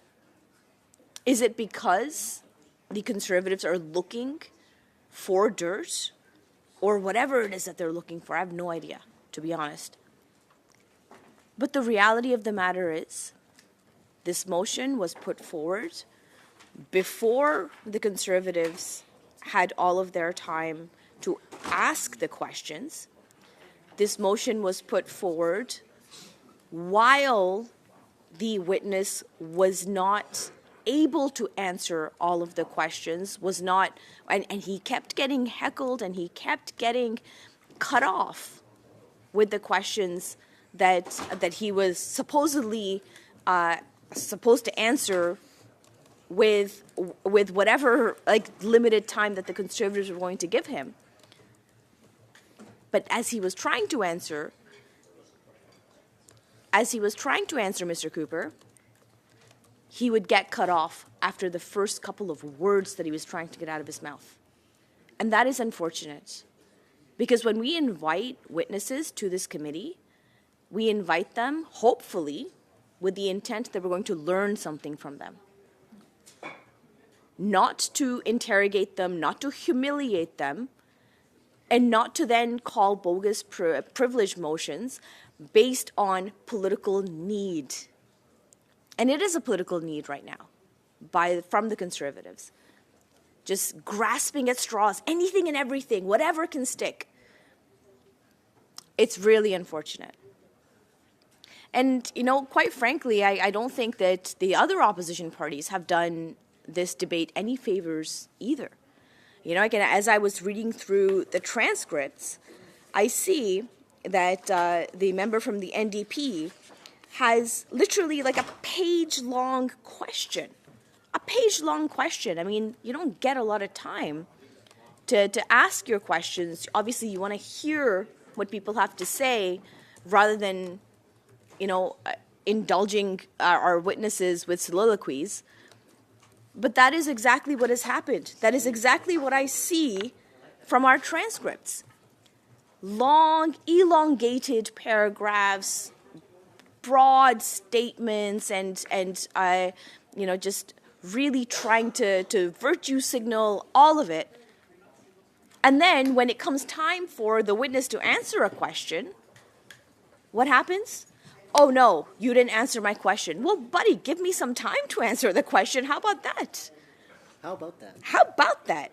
It is really unfortunate that these democratic institutions, these parliamentary committees have come to this. And this is, I think, a very, very low point for us as Public Accounts Committee members. I remember when I first started on this committee, we were able to work together, we were able to collaborate, and we were able to find good resolutions to the issues that were at hand. And we did that cordially, we did that respectfully, and yet here I sit a year later with a privilege motion of a witness being accused of not answering the question, and for somehow that has led to the privilege of Mr. Perkins being violated in the House and in this committee. Can you imagine, Chair, what privilege means? What privilege means to democratic institutions? Canada is lucky to have the privilege, don't heckle me, Mr. Cooper, Canada is privileged to have the ability to call privilege, to have democratic institutions that make sure that all Canadians have the rights that are enshrined within our Constitution, within our Charter of Rights and Freedoms. And yet here we are calling privilege because a member felt that he didn't get a proper answer to his question. And what are we doing here? We're wasting government resources, taking time away from important issues, important Auditor General reports that we should be reviewing, and we're discussing this bogus privilege motion. And what is the privilege? What exactly is the privilege? It is, oh, I didn't get the answer that I wanted from a witness who was called before this committee on another bogus motion. That witness should never have been here in the first place. What does he have to do with how we're going forward with SDTC? It makes no sense other than the fact that the Conservatives are holding up the work of this committee, that the Conservatives are holding up the work in the House of Commons. Don't heckle me, Mr. Cooper. I am making a point here. Don't do it. Just don't. Not today. That the Conservatives are holding up everything to be somebody rather than to do something. And what's worse is that the Bloc and the NDP are propping them up to do that. And I think that's even worse. Because at the very least, Chair, at least the Conservatives are honest about what they want to do. At least they're honest that they want to delay government work, that they don't want any work to happen within this committee, that they don't want any semblance of functionality within our democratic institutions. What is terrible is that the Bloc and the NDP prop them up. And this motion is blatantly, obviously, a jamming tactic to delay and to just stop the function of all of the work that we were able to do within our committees. It is deplorable that we are not able to get to the work that we should be doing on this committee. It is deplorable that the Conservatives think that it is their privilege to be able to stop the work that we have spent hundreds of years of building within our democratic institutions, and to set precedents that we should not be setting, all because they want to be somebody. Can you imagine? So, Chair, I do not agree with the premise of this motion at all. I do not agree that witnesses who don't provide the answers that the opposition is looking for leads to a violation of the privilege of a member. I do not believe in the genuineness of this motion. As I have outlined, this motion was drafted way before it was presented, way before the Conservatives had even finished asking their questions. So this is all a ploy, and I refuse to buy into this ploy, and I will continue to stand up for the democratic values of our Parliament, and Mr. Cooper can snicker at it, as he has been doing all evening. But unlike him, democratic values mean something to me. And unlike him, the work that we do in this committee means something to me. And I will continue to stand up for the work that we do. And I will continue to ensure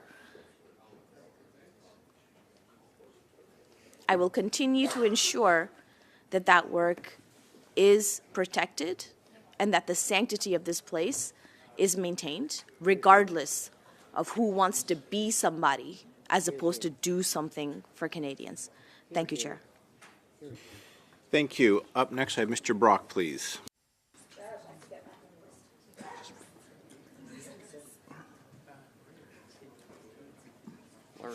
Yeah, I'm relinquishing my time. You're Mr. Brock, relinquishes time. Ms. Yip, you have the floor. So, once again, we are taking up valuable committee time when we could be studying the Auditor General's reports. So, Ms. Yip, just a reminder, you are not permitted to read notes at this time. You need to. That's fine. So, as Ms. Bradford has mentioned in her, as she's mentioned, thousands of dollars have already been spent, and really for what? We've already it's already been determined. Chair, she continues to read from her prepared notes. Point of order, Chair, just on that same point of order. All right, just yes, Ms. Khalid. Not everybody is as eloquent as Mr. Brock is, and if people need notes to rely on to speak to the issue at hand, then I think that she should be absolutely in her right to be able to read notes. Just one second.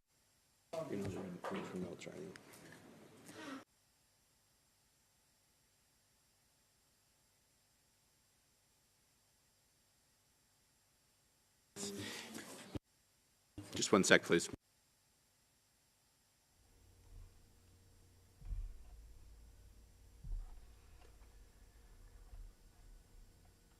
Whether they're written by you or someone else. Read whole You have paragraphs, the floor, Ms. Yip. Mr. Chair, just on that point of order, just to the standing order in the House, as you know, is we are not able to refer to any notes. That is the particular standing order, but the practice has completely changed, and I would expect that it is the same thing in committees. The practice has completely changed. I understand the ruling, the standing order in the House is no reference to any notes, but that practice has completely changed over the last 40 years.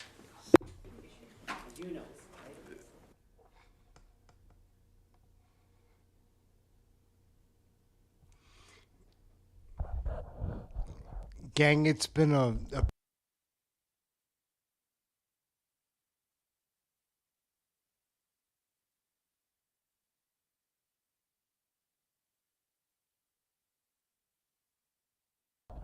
of watching this shit.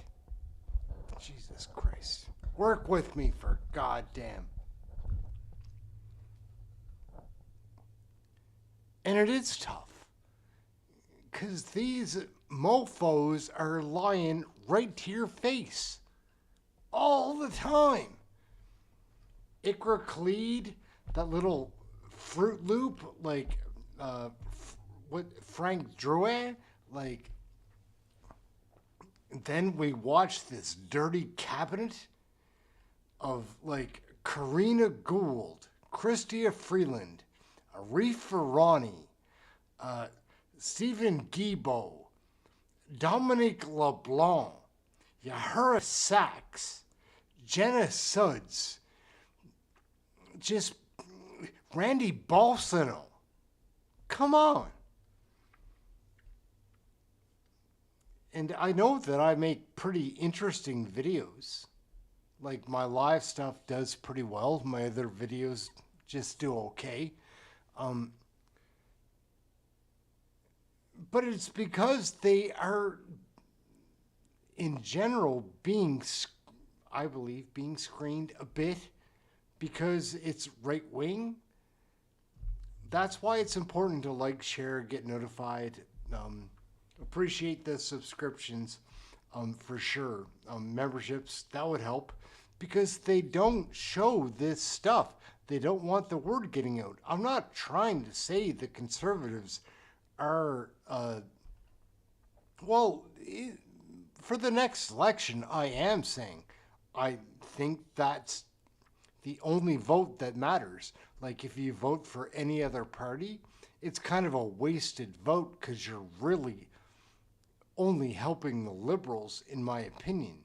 Like, because it is a two-sided battle. If not, we're going to have Bloc Québécois in there again. Like, anyhow, back to this committee video. It's not over. It is hard to watch. Ikra Khalid. These people have no idea. Like, they think they're just walking around, like, reckless and bad, and, like, there's not going to be a consequence. There's probably going to be a consequence for being a person like Ikra Khalid is. Like, she's not dumb, guys. Thank you. She's poison. Ms. Yip. As I said, so is Jip. You know, so much committee time has been wasted, so much. Sorry, guys, I just realized. I've got to wrap up. I'm too tired because I just called Yip a bitch, which is accurate. She's a total. But that represents that I'm tired, so I've got to go. They're breaking me down, guys. Like, it's only Wednesday, and they've broken me down. Like,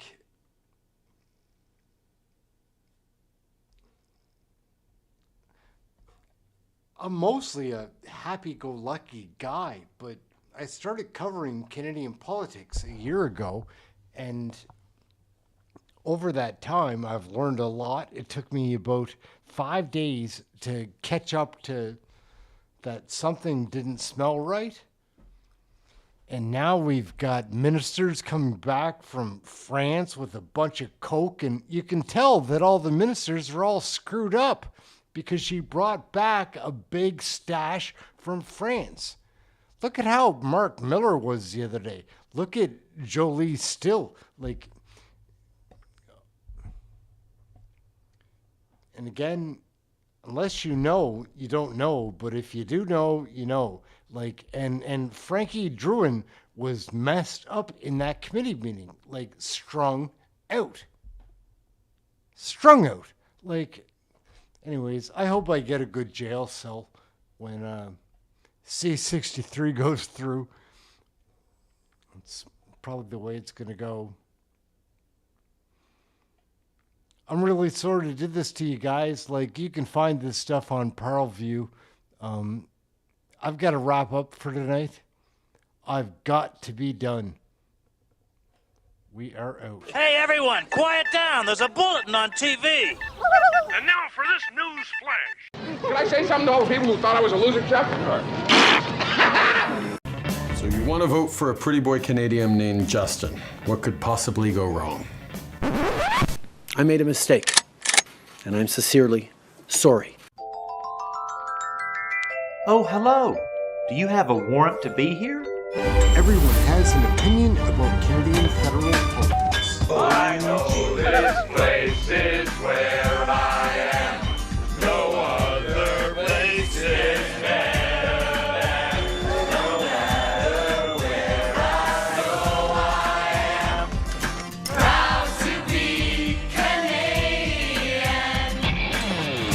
I am, you know I am. The worst that works.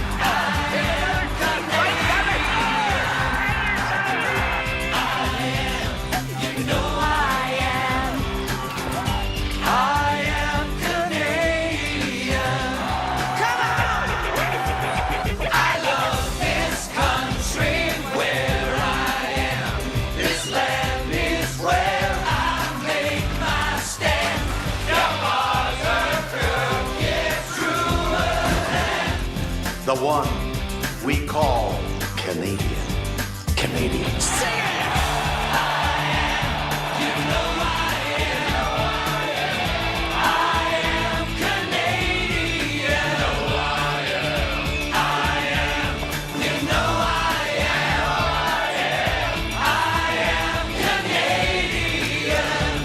Everyone has an opinion about Canadian federal politics. Oh, yeah. In-person participants to read the guidelines written on the updated. That's just a tease. We're out, guys. Thank you for watching. We're back tomorrow, live show, ready to go. Just need to get a couple of hours of rest or other videos to make. Like, there are a lot of pieces to cut up from that committee meeting, man. It was wild one, that one. Crazy. We're out for now. Catch you tomorrow. Thank you all for watching. You're the best. And this poll.